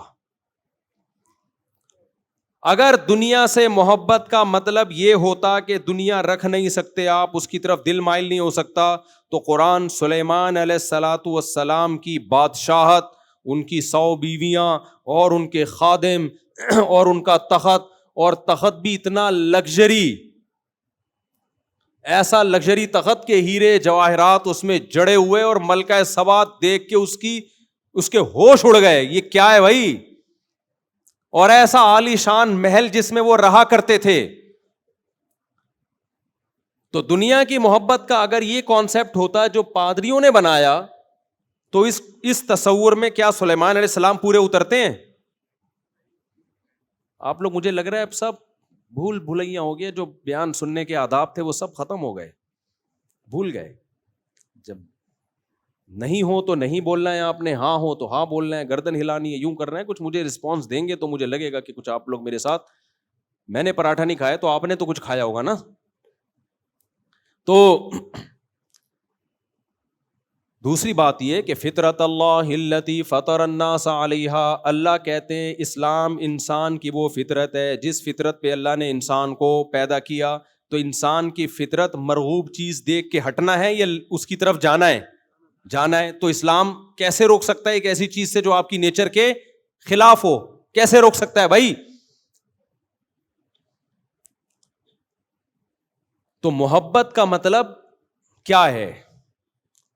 سوال یہ پیدا ہوتا ہے نا پھر بھائی مفتی صاحب آپ خود بتا دو کہ جس دنیا سے ہمیں اللہ نے محبت سے منع کیا اس کا مطلب ہے کیا؟ وہ والا مطلب تو نہیں ہے جو پبلک سمجھ رہی ہے. دیکھو محبت کا مطلب ہے محبت ہی ہے، لیکن اس کا ایک خاص معیار ہے کہ اتنی لیگل ہے اتنی اللیگل ہے. اس کوانٹٹی سے زیادہ ہوئی. پائلٹ جب جہاز میں سوار ہوتے ہیں نا، میں تو پائلٹوں سے بھی بڑی سلام دعا ہے میری، تو میں پائلٹوں سے پوچھتا رہتا ہوں کیا خدا نخواستہ پائلٹ اگر پی کے آ گیا، ہمارے پائلٹ تو نہیں پیتے مسلمان پائلٹ، لیکن بہت سارے جو غیر مسلموں کے پائلٹ ہیں وہ تو پی کے بھی بیٹھتے ہیں نا. تو آدمی جب جہازوں میں بہت سفر ہوتا ہے تو اس کو ڈر ہوتا ہے کہ یار ان لوگ کو تو پینے کی عادت ہے. پتہ چلا پائلٹ صاحب 2 بوتلیں پی کے زیادہ آ گئے اور جہاز الٹا ہو گیا، وہ سمجھ رہے ہیں سیدھا ہے، حالانکہ وہ خود الٹے ہیں. یہ بھی خطرہ ہوتا ہے نا کہ پائلٹ نے پی لی اور سمجھ رہا ہے کہ میں الٹا ہوں، تو اپنے آپ کو سیدھا کرنے کے چکر میں کوئی بھروسہ نہیں ہوتا پینے کے بعد کیا حالت ہوتی ہے. تو میں نے ایک پائلٹ سے پوچھا، میں نے کہا دنیا میں لا کیا؟ وہ کہتے ہیں بھائی لا یہ ہے کہ اس کوانٹٹی سے زیادہ اگر الکوہل کی مقدار آپ کے بلڈ میں ہو تو آپ کو سزا ہوتی ہے. ڈرائیونگ میں بھی یہ اصول ہے، وہ چیک کرتے ہیں وہاں جگہ جگہ، آپ نے دیکھا ہوگا امریکہ کینیڈا وغیرہ میں نا، وہ پولیس والا آتا ہے پتہ نہیں کوئی آلہ لگا کے چیک کرتا ہے، اس کو فوراً پتہ چل جاتا ہے 2 ڈھکن زیادہ تو نہیں پیے اس نے کہیں. پورے ڈھکن ناپے ہوئے ہوتے ہیں، 3 ڈھکن الاؤ ہیں، 4تھا ڈھکن تو ان کا پورا حساب کتاب. ہم اس کو ڈھکن سے تعبیر کرتے ہیں، ان کا کوئی خاص کوانٹٹی یا یونٹ ہے ان کے ناپنے کے. ڈھکن میں جو مزہ ہے بولنے میں وہ یونٹ میں تھوڑی ہے. تو وہ ایک پورا ان کا ایک یہ ہے بھائی اتنی لیگل ہے، اس سے زیادہ اللیگل ہے. تو وہ کہتے ہیں شراب الاؤ نہیں ہے، تو مطلب ان کے یہ نہیں ہوتا کہ الاؤ نہیں ہے، مطلب اتنی کوانٹٹی سے زیادہ الاؤ نہیں. آپ کو لائسنس جب ملتا ہے تو آپ کی نظر ٹیسٹ کی جاتی ہے، یعنی کی جانی چاہیے، چاہتی نہیں ہے. نابیناؤں کو بھی بعض دفعہ مل جاتا ہے ہمارے یہاں. تو اس میں یہ ہے کہ بھائی اس حد تک تو برداشت کر لیں گے، چشمے سے ریکوری ہو جائے گی. ایک لمٹ ہے، اس سے زیادہ اگر نظر خراب ہے، 2 کے 4 نظر آ رہے ہیں آپ کو، سگنل لے کے آپ سمجھ رہے ہو کتنے پولیس والے کھڑے ہوئے آگے 4 یا تو مسائل ہوں گے نا. آپ سمجھ رہے ہو کہ یہ والا اصل ہے، اس کو بچانا ہے، حالانکہ وہ آپ کو نظر آ رہا ہے. یعنی آپ نے جس کو جھوٹی موٹی کا سمجھ کے اس کو ٹکر مار دی، آپ کا خیال تھا یہ تو مجھے نظر آ رہا ہے، اصل میں وہ والا ہے جس کو بچانا ہے میں نے، حالانکہ اصل یہ تھا وہاں سے گزار دیتے آپ گاڑی. بہت ساری پرابلم ہو سکتی ہے نا. تو اس لیے گورنمنٹ نے ایک لا بنایا ہے بھائی اس حد تک تو ٹھیک ہے، اس سے زیادہ نظر خراب ہوگی لائسنس نہیں ملے گا آپ کو. تو ہر چیز میں شوگر ہے، بلڈ پریشر ہے، ہر چیز میں ایک معیار ہے اور ہر ادارے کا الگ معیار ہے. فوج کا معیار ذرا زیادہ اونچا ہوتا ہے، پھر اس کے بعد پولیس کا معیار ہے وہ تھوڑا سا کم، رینجرز کا اس سے کم، پولیس کا اس سے کم، ایسے ایسے یہ سیٹ اپ چلتا ہے. تو میرے بھائی جب اللہ میاں ہم سے کہتے ہیں کہ دنیا سے دل نہ لگاؤ، تو دل لگانے کا بھی اللہ کے ہاں ایک معیار ہے. ایک حد تک دل لگانا یہ نہ صرف جائز بلکہ زندگی گزارنے کے لیے ضروری، لیکن اس کی ترغیب دینے کی اس لیے ضرورت نہیں ہے کہ وہ خود بخود لگے گا. کبھی آپ نے کسی کو بھوک لگ رہی ہو، آپ اس کو روٹی کے فضائل نہیں سناتے کہ دیکھ جب شدید بھوک لگ رہی ہو تو روٹی کھا لینی چاہیے، وہ کہے گا آپ کے مشورے کے بغیر بھی میں یہ کام کر لوں گا, آپ کو فنٹر بننے کی ضرورت نہیں ہے, میرا دل چاہ رہا ہے. تو اس لیے شریعت میں دنیا سے دل لگانے کے فضائل کہیں بھی نہیں ہے, کیونکہ وہ تو خود بخود لگتا ہے, نیچرل ہے. پابندیاں لگائی ہیں کہ بھائی یہاں تک لیگل ہے, لیکن یہ ضرور بتا دیا کہ جتنا لیگل ہے اس کو انلیگل سمجھنا حرام ہے.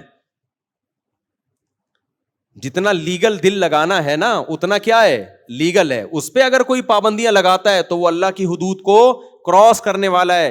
تبھی اسلام نے جس اہتمام سے قرآن نے ہمیں یہ بتایا کہ اللہ کے حرام کو حلال نہیں کر سکتے, اتنے ہی اہتمام سے اللہ نے یہ بھی بتایا کہ اللہ کے حلال کو حرام بھی نہیں کر سکتے. پابندی ہے.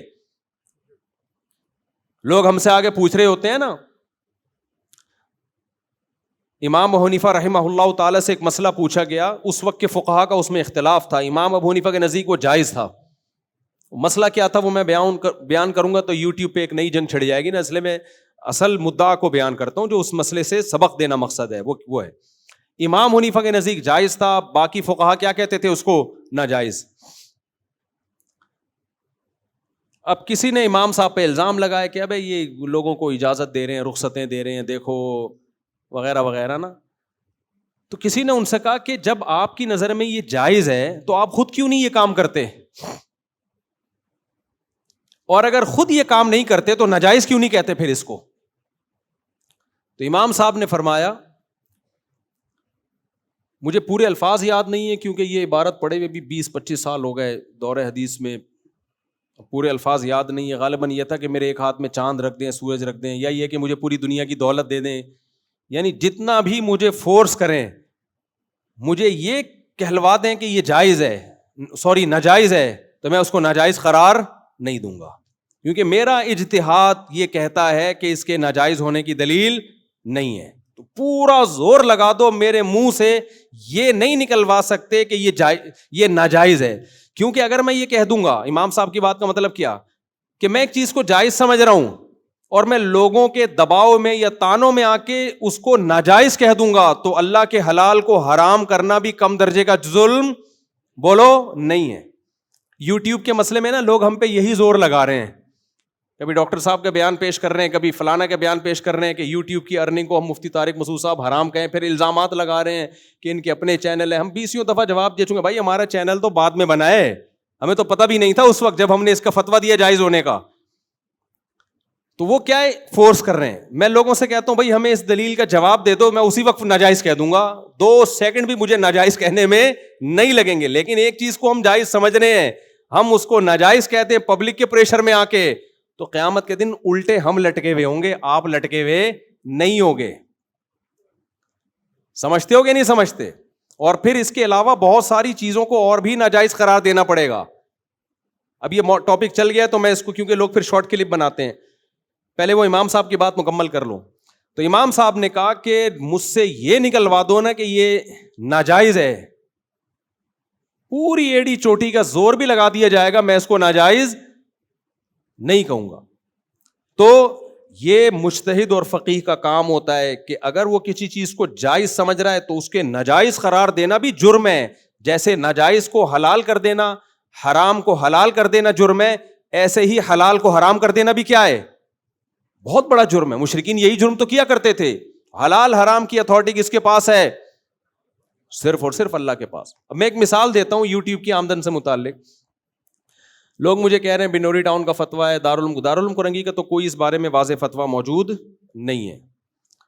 بنوری ٹاؤن جو یوٹیوب کی آمدن کو حرام کہتا ہے نا, وہ کہتے ہیں وہ لوگ, وہ اس لیے کہ وہ ویڈیو ہی کو حرام کہتے ہیں. یہ جو ہماری ویڈیو بن رہی ہے یا علماء کی ویڈیوز آ رہی ہیں, وہ اسی کو تصویر میں داخل سمجھتے ہیں. تو اگر آپ ان کے اس فتوے کو فالو کرتے ہو تو پھر پورا فالو کرو, آپ پھر ویڈیو ہی کو حرام سمجھو, یوٹیوب کی میں کسی بھی کانٹینٹ کو حرام سمجھو آپ. تو ہمیں اس پہ اعتراض نہیں ہے, وہ بھی علماء ہیں اور اہل حق علماء ہیں. جب علماء کا کسی مسئلے میں اختلاف ہوتا ہے تو کوئی کسی کی بھی رائے کو بھی فالو کر لے تو اس میں اس پہ ملامت نہیں ہوتی. تو اگر آپ ان کی اس رائے کو فالو کرتے ہو کہ ویڈیو حرام ہے, پھر یوٹیوب چھوڑ دو, آپ ٹک ٹاک میں جائز چیزیں دیکھنا بھی چھوڑ دو, یہ ان کی رائے ہے. تو جب ان کی یہ رائے ہے تو پھر تو وہ یوٹیوب کا سارا سیٹ اپ ہی ان کے نزدیک ناجائز ہو گیا نا. ہمارے ہاں تو جو فتوا دے رہے ہوتے ہیں نا یوٹیوب کی آمدن حرام ہے, وہ یوٹیوب پہ آ کے ہی دے رہے ہوتے ہیں. تو بنوری ٹاؤن کی نظر میں تو یہ عمل ہی ناجائز ہے, یوٹیوب پہ آنا ہی ناجائز ہے. آپ کا بات سمجھ میں. دوسری بات یہ مسئلہ ویسے ابھی بیان کرنے کا تھا نہیں, اچھا بھلا ہمارا دنیا کی محبت پہ بیان چل رہا ہے, پھر یہ یوٹیوب کو میں نے گھسیٹ دیا. یہ جمعے کی نماز کے بعد میں بیان کروں گا, تاکہ ہمارا ٹاپک جمعے کی نماز کے بعد سوال جواب کا سیشن ہوگا, اس میں یوٹیوب کی آمدن کا ٹاپک چھیڑوں گا. ابھی نہیں چھیڑوں گا میں, کیونکہ پھر میرا جو اچھا بھلا ایک بہترین ٹاپک چل رہا ہے وہ رہ جائے گا. سمجھتے ہو کہ نہیں سمجھتے؟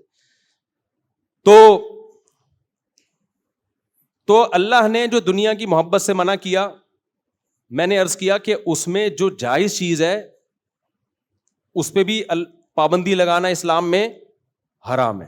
کوئی نہاری کھا رہا ہے, کوئی بریانی کھا رہا ہے, کوئی دیکھ سے جب آپ بریانی کا ڈھکن ہٹاتے ہیں اس کی خوشبو سے انجوائے کر رہا ہے, تو کوئی گورنمنٹ کی طرف سے بھی اور اللہ کی طرف سے بھی اس پر پابندی نہیں.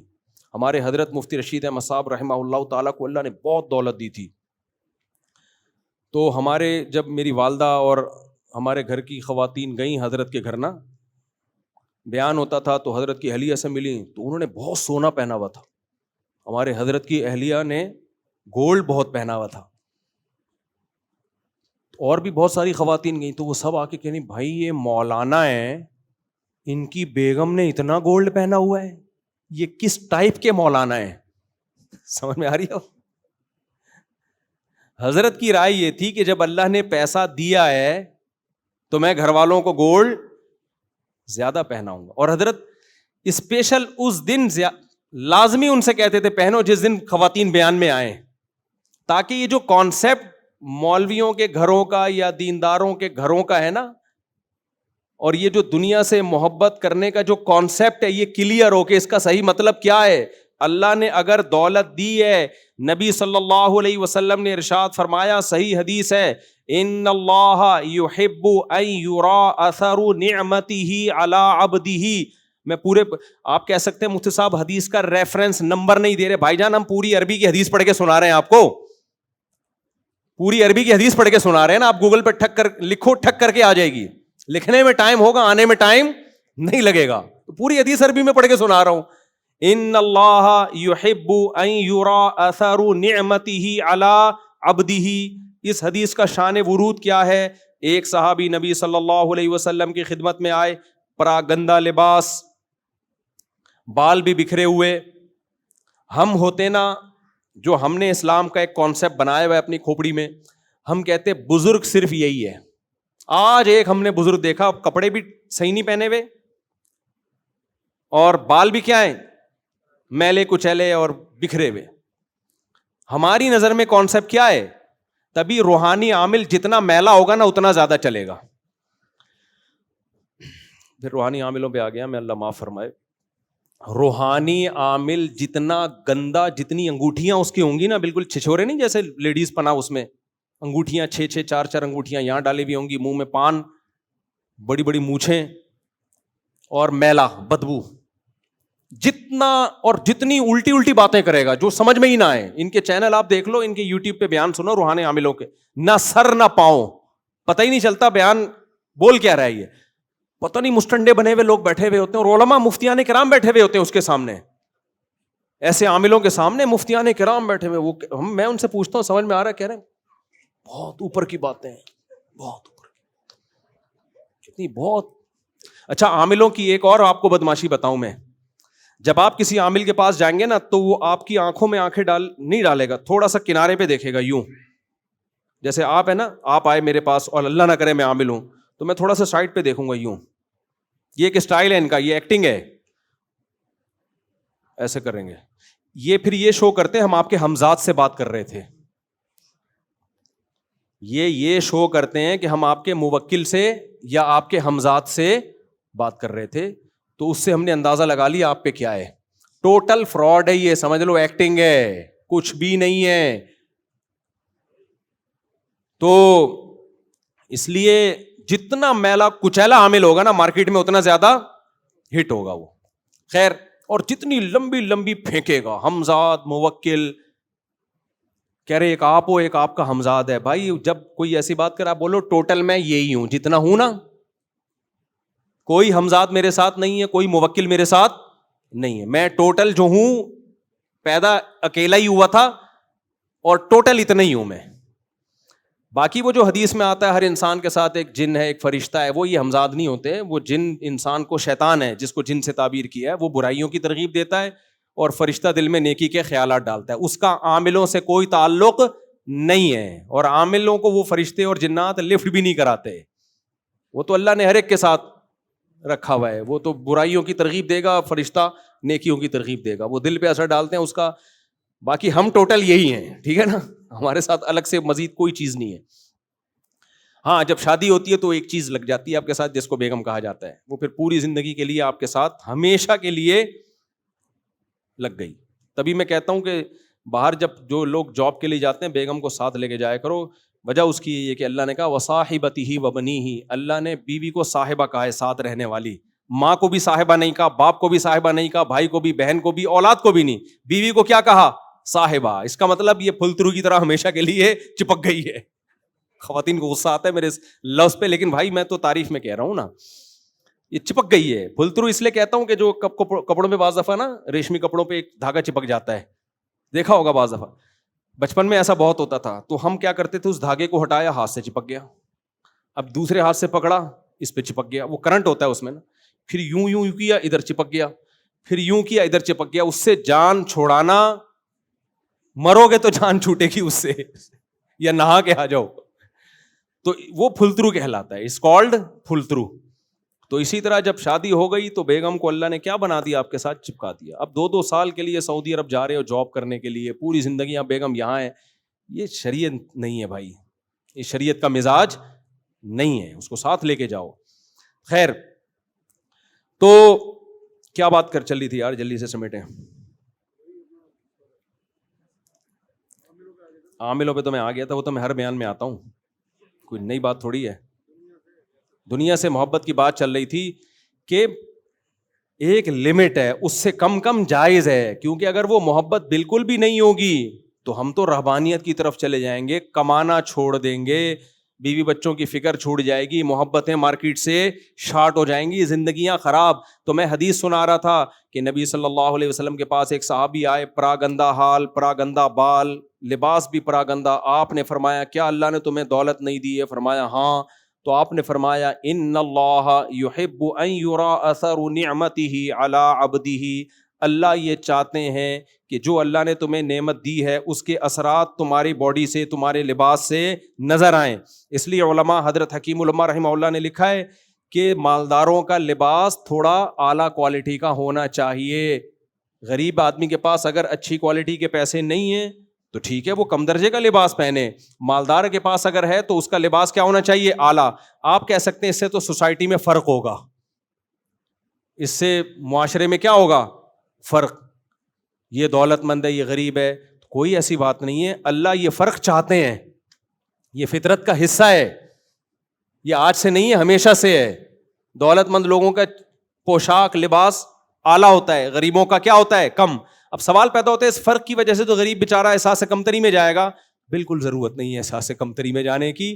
وجہ اس کی ہے کہ موت کے بعد سب کیا ہو جائے گا بھائی؟ برابر. احساس کمتری میں جب جاتے, جب غریب ہمیشہ غریب رہتا, ٹھیلے پہ ہی رہتا, اور مالدار ہمیشہ مالدار رہتا. ابھی 2 ہفتے پہلے ایک ارب پتی آدمی کا انتقال ہوا, اتنی دولت کے گنی نہیں جائی, تو وہی ہوا, پھٹے پہ ہی لٹایا گیا اس بیچارے کو. غسل بھی وہی پانی سے, کوئی الگ سے آب زمزم یا کوئی تیزاب سے نہیں نہلایا گیا کہ جی بہت مالدار آدمی تھے یہ. وہی پھٹے میں لٹا کے جنازہ پڑھا کے ان کو قبر میں ڈالا, اوپر سے سلیب لگا کے دعا کی, اور لوگ پتلی گلی سے نکل لیے. تو ٹھیلے والے کے ساتھ بھی کیا ہوگا؟ تو اس لیے ٹینشن لینے کا ہے ہی نہیں. لیکن آپ یہ چاہو کہ امیر اور غریب کا فرق اسلام میں ختم ہو جائے تو یہ دین فطرت کے خلاف ہوگا. یہ فرق اللہ نے رکھا ہے. اور سورہ زخرف آپ دیکھیں, لیتخذ بعضهم بعضا سخریا, اللہ کہتے ہیں ہم نے دولت کی تقسیم میں فرق رکھا ہے. یہ تقسیم کس کی طرف سے ہے؟ اللہ کی, تاکہ کچھ لوگ کو تابع بنا کے رکھیں. سارے ایک جیسے ہو جائیں تو ملازمت کون کرے گا؟ آپ نے فیکٹری بنائی, سب نے فیکٹریاں بنا لی, تو آپ کو فیکٹری چلانے کے لیے بندے کہاں سے ملیں گے؟ چپڑاسی کہاں سے لاؤ گے؟ مزدور کہاں سے لاؤ گے؟ گٹر صاف کرنے کے لیے بھنگی کہاں سے لاؤ گے؟ سارے ہی فیکٹریوں کے مالک. تو نظام عالم تباہ, کسی کی فیکٹری نہیں چلے گی. چلتی اسی وجہ سے ہے کہ بہت سے غریب ہیں, آپ ان کو تھوڑی تنخواہوں میں وہ بہت خوش ہو جاتے ہیں, اس لیے کہ انہوں نے اتنا بھی نہیں دیکھا ہوتا. تو یہ بنایا ہوا کس کا نظام ہے؟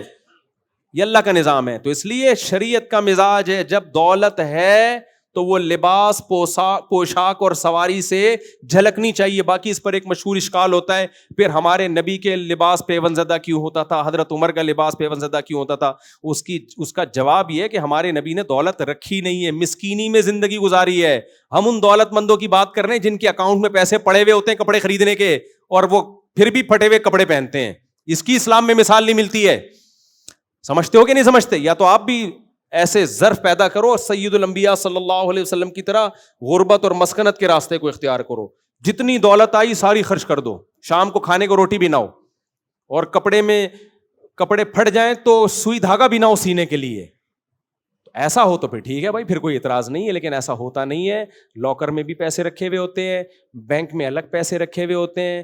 چمونی آپا کو جو وہ ڈالی ہوئی, انہوں نے کمیٹی ڈالی ہوئی آپ کی بیگم نے چمونی آپا کے پاس, وہ 3 کروڑ کی یا 2 لاکھ کی کمیٹی بھی الگ نکلنے والی ہے. ہر محلے میں کوئی نہ کوئی ہوتی ہیں آپائیں.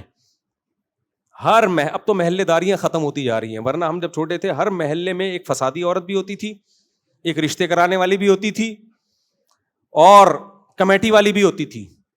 اور بہت سے محلوں میں وہ کمیٹی والی آپا ایسی بھاگی ہیں, آج تک وہ آپا ملی نہیں. اس لیے کمیٹی, میں تجربوں کی بات بتا رہا ہوں, کمیٹی ہمیشہ اس گھر میں ڈالو جو اس کا ذاتی گھر ہو. کرائے کے گھر میں کمیٹی ڈال دی نا, این ممکن ہے جس دن کمیٹی نکلنے والی ہوئی وہ آپا مالک مکان کا کرایہ بھی کھا جائے. ایک انٹی میرے علم میں آئی, 15-16 سال پرانی بات ہے, ان کا بزنس ہی یہی تھا. کسی محلے میں کرائے کے گھر پہ رہتی, وہ لوگوں کو اعتماد آتا, کمیٹیاں 1-2 نکال دیتی ہیں, لوگوں کا اعتماد بحال ہوتا ہے. یہ سچا واقعہ, آنکھوں دیکھا واقعہ بیان کر رہا ہوں. تو وہ ایسا ہی کرتی تھی کہ نا کمیٹی, وہ چھوٹی چھوٹی کمیٹیاں پہلے ڈالتی ہیں 200-200 500 روپے کی, وہ نکلتی ہے, سب کو لوگ ایماندار لوگوں کو اعتماد آ جاتا, بھائی ایماندار انٹی ہیں. پھر بڑی بڑی کمیٹیاں ڈلتی ہیں, لاکھ 2-2 لاکھ کی. اس کے بعد جب دیکھتی ہیں کہ اب لوگوں کا اعتماد بحال, پیسہ اکٹھا ہو گیا, غائب, مارکیٹ سے شارٹ, محلہ بدل لیا. تو ایسی بھی انٹیاں ہوتی ہیں, ایسی انٹیوں سے ہوشیار رہیے. اچھا خیر, تو دوسرا جو شریعت نے ہمیں کام کیا بتایا, دولت ہے تو وہ آپ کے لباس پوشاک سے, خوراک سے نظر آئے.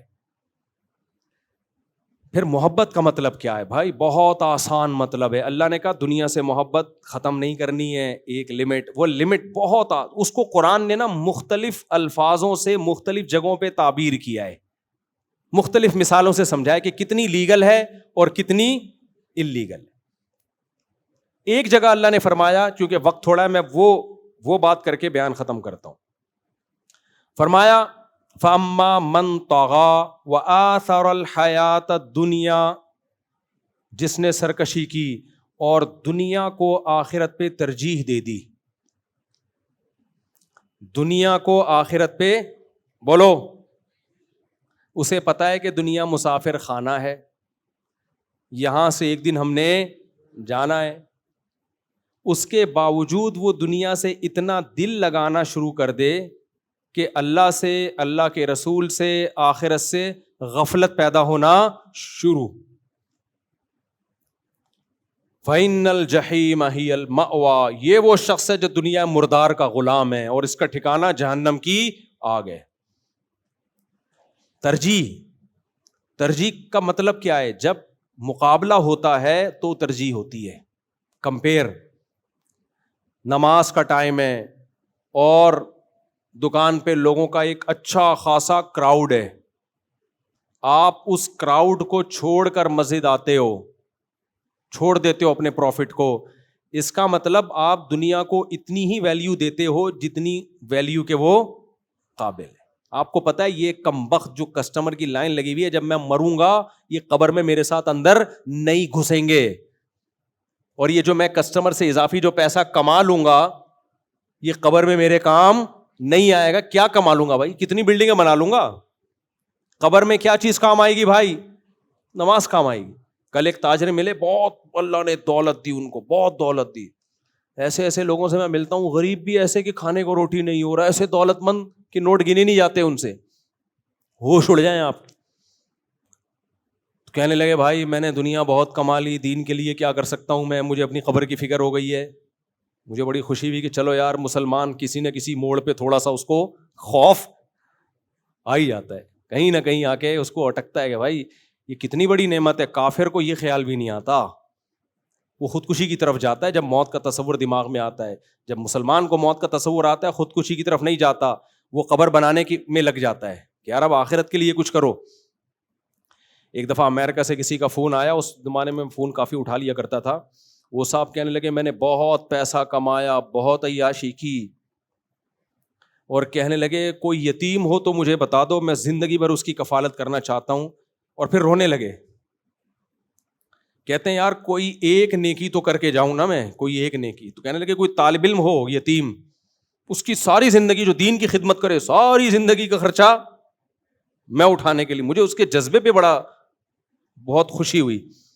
یہ نعمت اللہ نے مسلمان کو دی ہے, کافر کو نہیں دی ہے. کافر مایوس ہے, اس کو کیا کرنا ہے بھائی.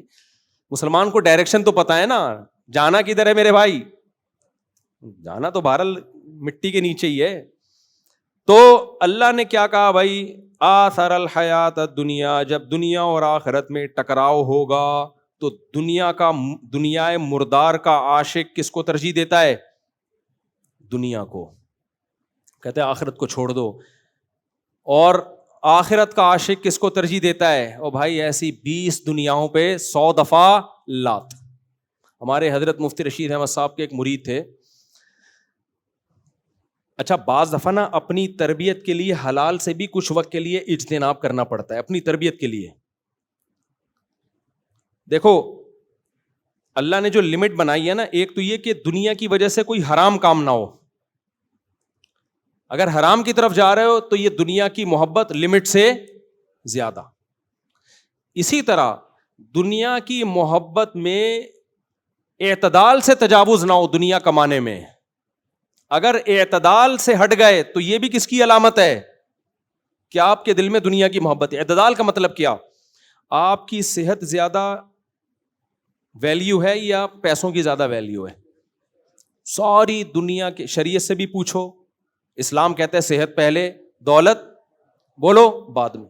ڈاکٹروں سے پوچھو وہ کیا کہیں گے, موٹیویشنل اسپیکر سے پوچھو بھائی صحت پہلے دولت, وہ کہتے ہیں یار کم بخت ایسے پیسے کا کرے گا کیا, تو بادام کے پیسے ہیں چبانے کے لیے منہ میں دانت نہیں ہے, لڈو کے پیسے ملے کہ مٹھائیاں کھاؤں گا, شوگر ہے کھا نہیں سکتا, انڈا گرم ہے ٹھیک ہے نا, تیرا جگر اس کو برداشت.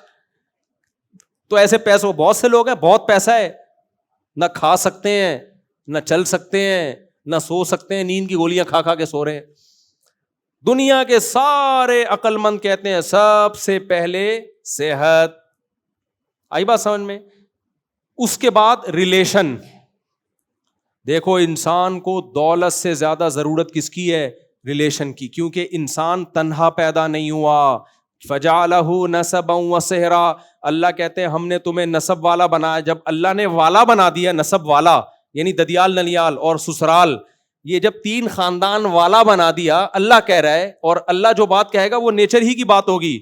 تو اس کا مطلب انسان انڈیویجول لائف نہیں گزار سکتا. انڈیویجولی لائف انسان کو ٹینشن اور اسٹریس کی طرف لے کے جائے گی. اس کو ریلیشن چاہیے, محبتیں چاہیے. گورا کیوں ٹینشن میں جا رہا ہے؟ سب کچھ ہے, محبتیں نہیں ہیں.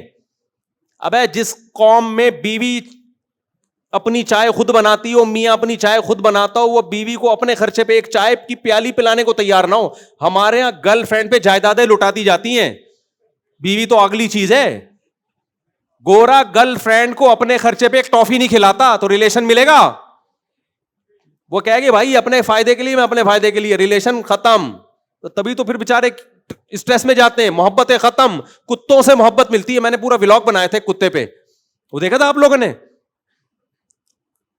یار تم لوگ کیا دیکھ رہے ہو پھر؟ کتے پہ ولاگ بنایا تھا. ایک گورا اچھا بھلا 40 سال کا, وہ تھا میکسیکو کا تھا, فٹ فاٹ بالکل. کتے کو لے کے جا رہا ہے, ایسے بہت کیسز ہوتے ہیں وہاں پہ. جہاز میں الگ سے اس کو پرمیشن ملی ہے کتا ساتھ لے جانے کے لیے, اس کو الگ سے پرمیشن ملی ہے, ورنہ کتوں کو جہاز میں الاؤ نہیں ہے.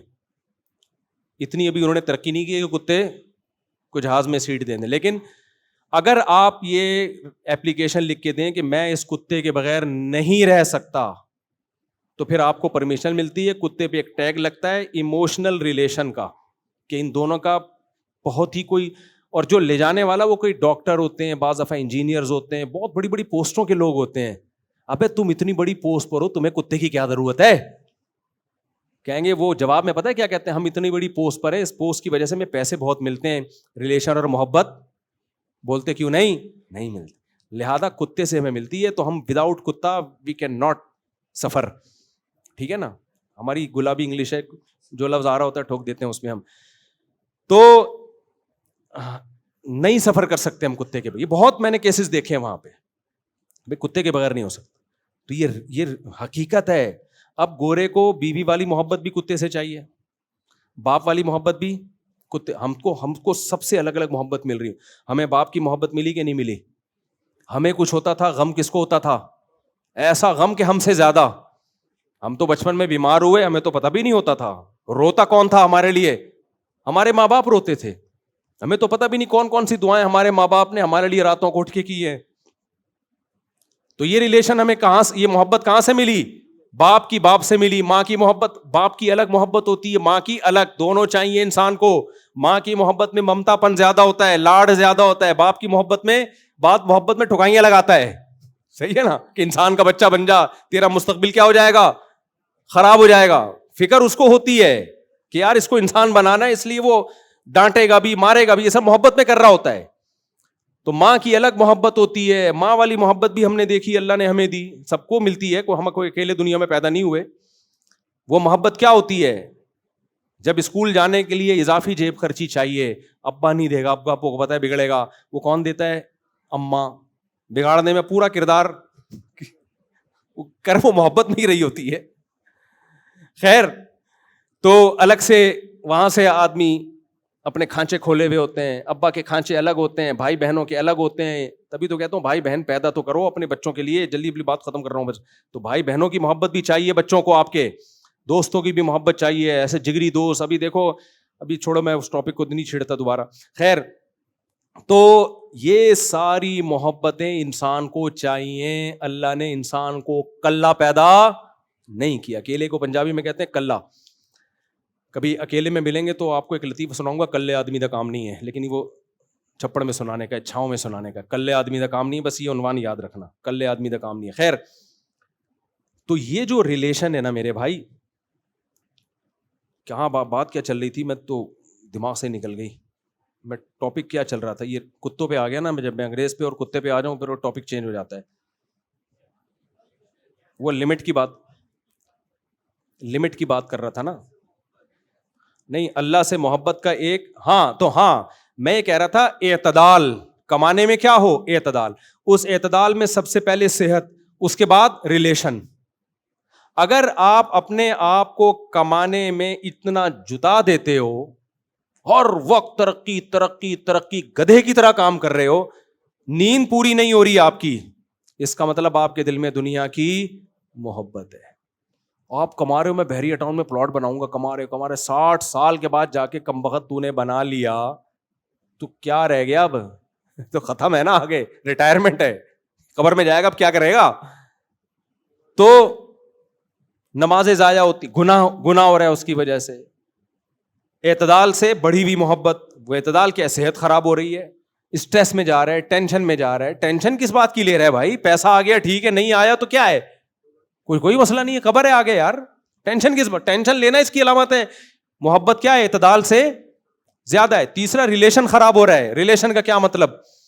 کتنے لوگ جاب کرتے ہیں, بیوی بچوں کو ٹائم نہیں, ان کے ریلیشن کی ایسی کی تیسی. جب وہ گھر میں آتے ہیں تو بچے کہتے ہیں امی ایک صاحب آئے ہیں ملاقات کے سلسلے میں. ایسے لوگ بھی ہیں, بچوں نے کبھی دیکھا ہی نہیں ہوتا. اتفاق سے اس دن آج آفس سے آپ جلدی گھر آ گئے, ایک صاحب نے بتایا کہ میں اپنے بچوں کو نا ایسے دیکھ رہا ہوں, یوں بڑے ہو رہے ہیں, کیونکہ جب میں صبح نکلتا ہوں تو وہ سو رہے ہوتے ہیں, اتنی جلدی میں نکل, رات کو آتا ہوں تو سو چکے ہوتے ہیں وہ. تو بھائی تو یہ اللہ نے تمہیں اولاد دی ہے, اس سے کیا کرو, ٹائم دو اس کے ساتھ, اس کو لے کے گھومو, اس کے ساتھ بیٹھو, اس کے ساتھ گپ شپ لگاؤ, باتیں کرو, لطیفے سناؤ, لطیفے سنو.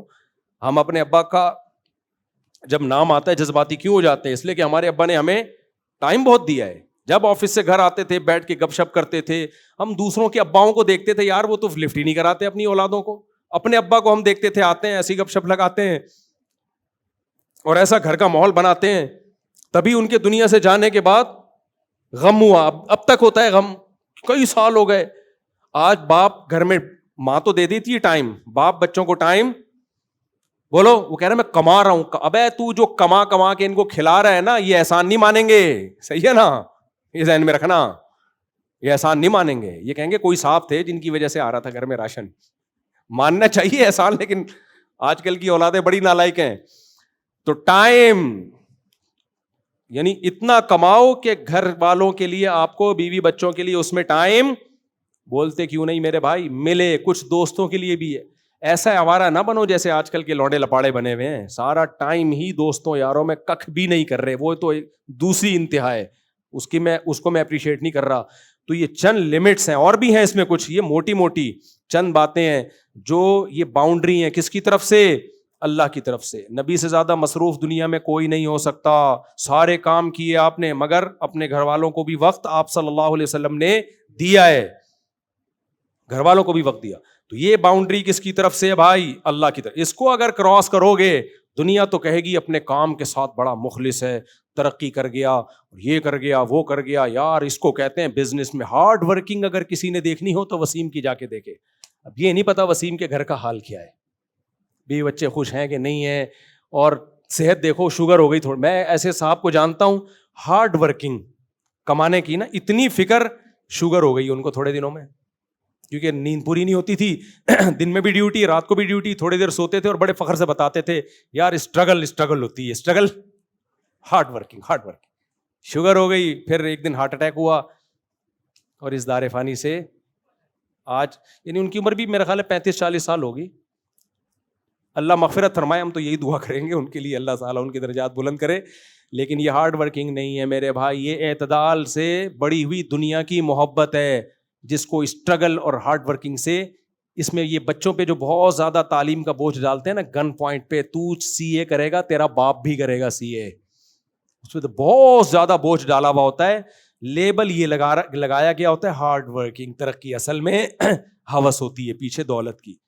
پڑھو, چارٹرڈ اکاؤنٹنٹ بنو, کون منع کر رہا ہے آپ کو, لیکن بھائی اتنا زیادہ بچے کے سر پہ مسلط نہ ہو جاؤ. اگر اس کا دل لگ رہا ہے تو ٹھیک ہے, نہیں لگ رہا تو جو لگ رہا ہے بھائی اس کام میں لگا دو.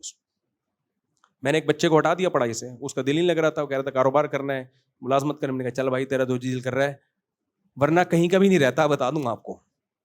بیٹھا ہوا یہاں بیان سن رہا ہے, کہہ رہا ہے میں نے پڑھنا نہیں ہے, میں نے پڑھنا ہے. میں نے کہا پہلے تو اس کو سمجھایا انسان کا بچہ بن جا, نہیں پڑھ رہا, چل بتا کیا کرنا ہے. تو جو کرنا ہے, چرس نہیں بیچ رہا الحمدللہ, نہ چرس پی رہا ہے, جائز کام.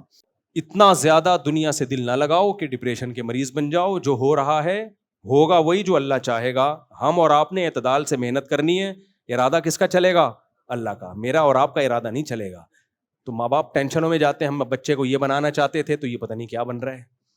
کیوں چاہ رہے ہو بنانا؟ اللہ پہ چھوڑ دو, انسان کا بچہ بنانے کی پوری فکر کرو, بس بگڑے نہیں. باقی دولت کماتا ہے نہیں کماتا, کس راستے سے کماتا ہے, یہ اللہ کی تقسیم ہے. سب دولت چاہنے والوں کو دولت ملتی نہیں ہے, ورنہ غریب دنیا میں ختم ہو جاتے. اور اللہ کا وعدہ ہے کہ غربت ہمیشہ رہے گی. غربت ختم کرنے کا صرف ایک طریقہ ہے, سارے غریبوں کو کنٹینر میں بند کر کے اڑا دو بم سے, پھر غربت ختم ہوگی. اس کے علاوہ غربت ختم کرنے کا اور کوئی دنیا میں طریقہ نہیں. اچھا آپ کہہ سکتے ہو امریکہ کیوں اتنا مالدار ہے؟ بھائی ہم غریب ہیں اس لیے وہ مالدار ہیں, سمجھتے ہو کہ نہیں سمجھتے؟ تو بہت سے بڑے جو دنیا میں ملک ہیں نا, وہ مالدار ہی اسی وجہ سے ہیں کہ ہمارا کھا لیا انہوں نے. افریقہ میں گیا ہوں, بہت سارے ملکوں میں جا چکا ہوں افریقہ کے وہ ملک جہاں ڈائمنڈ نکلتا ہے, گولڈ نکلتا ہے دنیا کا سب سے زیادہ, وہاں لوگوں کے پاس کھانے کو روٹی نہیں ہے. کیوں؟ اس لیے کہ ان کا گولڈ بڑی طاقتیں کھا رہی ہیں, تبھی تو وہ غریب ہیں. تو یہ اللہ کا نظام ہے, کچھ کھائیں گے, کچھ ظلم کر کے کھائیں گے تو آخرت میں اللہ ان سے پوچھے گا. تو یہ عجیب ہی سسٹم دنیا کا چل رہا ہے. یہ سسٹم نہیں چل رہا, یہ وہی چل رہا ہے جو الیکشن میں سسٹم چلا تھا ہمارے یہاں, صحیح ہے نا. تو دنیا میں بھی کیا چل رہا ہے؟ سسٹم. آخرت میں جو چلے گا نا وہ سسٹم ہوگا, وہ سسٹم نہیں ہوگا. اللہ تعالیٰ سمجھنے کی عمل کی توفیق عطا فرمائے. ابے یار یہ لڑکیوں والے مسئلے نہ پوچھا کرو میرے بھائی, یعنی لڑکی کو پسند کرتا ہوں, اس کے گھر والے راضی ہیں لیکن میرے گھر والے راضی نہیں, میں کیا کروں؟ وہی کرو جو میں نے کیا تھا, کر کے بتاتی تھی کہ شادی ہو گئی ہے. دوسری شادی میں کیا تھا ایسے, گھر والے راضی نہیں تھے تو میں نے بتا دیا تھا ہو گئی ہے, کیا کر سکتے ہیں اپنے خرچے پہ. اگر ماں باپ حج پر جائیں اور ان کا بچہ گود کا ہو اور وہ اس کو بھی لے کے جائیں تو اس بچے کا بھی حج ادا ہو جائے گا؟ نہیں, نابالغی میں جو حج کیا ہوا ہوتا ہے وہ ادا نہیں ہوتا. 1 منٹ, یہ مائک میں پوچھیں.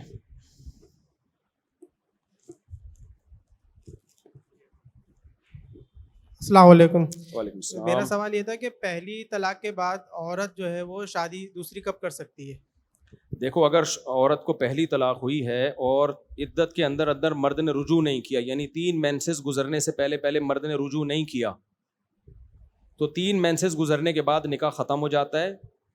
پھر چاہے تو کہیں اور شادی کرے, چاہے تو پرانے مرد سے دوبارہ شادی کر لے, لیکن عدت گزرنے سے پہلے وہ شادی نہیں کر سکتی. اپنے شوہر سے تو کر سکتی ہے, کہیں اور نہیں کر سکتی. جی, اپنے شوہر سے اگر طلاق رجی بائن ہوئی ہے, ایک طلاق بھی اس سے بھی نکاح بعض دفعہ ختم ہوتا ہے. اگر شوہر نے یوں کہہ دیا تمہیں طلاق بائن ہے, یا یوں کہہ دیا تمہارا میرا رشتہ ختم, طلاق کی نیت سے کہہ دیا, تو ایک طلاق ہوگی لیکن نکاح ختم ہو جائے گا. تو عدت کے بعد عورت کہیں اور شادی کر سکتی ہے, اور اپنے شوہر سے کرنا چاہے تو عدت کے اندر بھی کر سکتی ہے, عدت کے باہر بھی کر سکتی ہے. السلام علیکم. جی بھائی پوچھیں. مفتی صاحب یہ پوچھنا تھا کہ کھانے میں شراب کا استعمال کرنا, کیا کھانے میں شراب کا استعمال کرنا جائز نہیں ہے بھائی؟ پکانے میں بھی جائز نہیں, یا حلال جانور کو جو ہے وہ پلانا, میٹ نہیں, کے ٹیسٹ کو حلال جانور کو بھی حرام چیز نہیں کھلا سکتے, نہ پلا سکتے ہیں. یہ بار میں کئی بار مسئلہ بتا چکا ہوں. لوگ بلیاں پالتے ہیں, ان کے لیے باہر سے امپورٹ شدہ گوشت ان کو کھلاتے ہیں جو مردار ہوتا ہے, حرام ہوتا ہے. جانور خود جو مرضی کھاتا رہے, یہ نہیں کہ جانور کو آپ فتوے دینا شروع کریں یہ مری ہوئی مرغی کیوں کھا رہا ہے, تو یہ خنزیر کیوں کھا رہا ہے, وہ کھانے دیں. لیکن آپ کے لیے جائز نہیں ہے کہ آپ اس کو خود مردار کھلائیں. لا تنتفعوا من المیتہ, حدیث میں آتا ہے مردار سے آپ کسی قسم کا فائدہ نہیں اٹھا سکتے. تو یہ بھی فائدہ اٹھانا ہی اپنے پلے ہوئے جانور کو وہ کھلانا. ہمارے ایک دوست ہیں, ان کا بڑا فارم ہے, مگرمچھ پالے ہوئے ہیں. ان کا گھوڑا مر گیا تو انہوں نے لا کے مگرمچھ کو کھلا دیا. تو میں نے کہا یہ جائز نہیں تھا, مردار تھا, آپ اس کو خود آ کے کھا لیتا, وہ آپ کے لیے اس کو گھسیٹنا کہ اس کے سامنے رکھنا جائز نہیں ہے. تو یہ مسئلہ ہے جس سے لوگ بہت زیادہ غافل ہیں. ہمیں مردار گوشت سے کسی بھی طرح کا فائدہ اٹھانے کی اجازت نہیں ہے. گھوڑا مر گیا, ذبح کر لیتے تو ٹھیک تھا, مرنے سے پہلے ذبح کر لیتے. تو جب خود اپنی موت مر گیا تو اب اس کا کوئی حل نہیں ہے, اس کو پھینکنا ہی پڑے گا کچرے میں. پھر کوے خود آ کے کھا جائیں, وہ تو خود ہی کھائیں گے ہی, وہ تھوڑی کووں کا کوئی مذہب تھوڑی ہوتا ہے. السلام علیکم. وعلیکم مفتی صاحب میرا سوال ہے کہ جمعے کا خطبہ چیخ چیخ کے دینا جائز ہے؟ چیخ کے جمعے کا خطبہ, تقریر جو جمعے کی ہوتی ہے, ہاں. بہت زیادہ چیخنا تو ٹھیک نہیں ہے, حدیث میں ممانعت ہے اس سے. لوگوں کو تکلیف ہو رہی ہو, نہیں صحیح نہیں ہے. جزاک اللہ. آپ کی تو بھی تکلیف کی عمر نہیں ہے ماشاءاللہ, آپ تو بچے ہو. جی السلام علیکم. وعلیکم السلام. مفتی صاحب معلوم کرنا تھا کہ آج کل جو ہے موبائل کے اندر جو گیم جو ہے بچے کھیل رہے ہیں اور اس گیم کے ذریعے پیسے کما رہے ہیں, تو وہ پیسہ کیا ہے, اپنا حلال ہے یا حرام ہے؟ بھائی یہ بہت سوال پوچھا جا رہا ہے, بچے گیم کے ذریعے پیسے کما رہے ہیں, تو اگر پیسے لگا رہے ہیں اور پھر ہار جاتے ہیں تو وہ پیسے ڈوب جاتے ہیں, اور جو جیت جاتا ہے اس کے پاس چلے جاتے ہیں, تو یہ تو خالص جوا ہے, حرام ہے, ناجائز ہے. اور اگر کوئی اور سیٹ اپ ہے کہ وہ آپ جب گیم کھیلتے ہیں تو ایڈ بھی آتے ہیں اس میں, تو اس ایڈ کی وجہ سے کمپنی آپ کو پیسے دیتی ہے, تو یہ جائز ہے.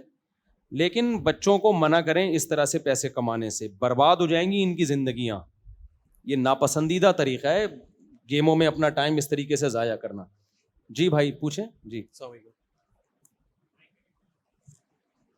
قریب کر لیں مائک. السلام علیکم. مفتی صاحب ابھی آپ نے اسلامک بینکنگ کا تھوڑا سا بتایا تھا, وہ اس کے بارے میں تھوڑا بتائیں. یہ جو اسلامک بینکنگ کا آپ نے بتایا تھا, یہ جو پاکستان میں اسلامک بینکنگ ہے, یہ اسی کے متعلق آپ نے تھوڑا سا سمجھایا تھا. اس کا تھوڑا بیک گراؤنڈ اور جو پاکستان میں اسلامک بینکنگ ہے اس کے بارے میں تھوڑا سا بتا دیں. جی دیکھیں, اسلامک بینکنگ کے بارے میں جو میں نے بتایا نا, 90% فقہ حنفی سے لی گئی ہے وہ. اب بینکنگ میں ایسا نہیں ہو سکتا حنفیوں کی بینکنگ الگ ہو, شافیوں کی الگ ہو, وہ تو ظاہر ہے مرج چاروں فقہ کو مرج کر کے بنائی گئی ہے نا, تو زیادہ تر اس میں کیونکہ فقہ حنفی کے علاوہ ملتے ہی نہیں تھا کہیں، تو اس میں پہلے سے صدیوں پہلے علماء نے اس کی جزیات لکھی ہوئی تھی.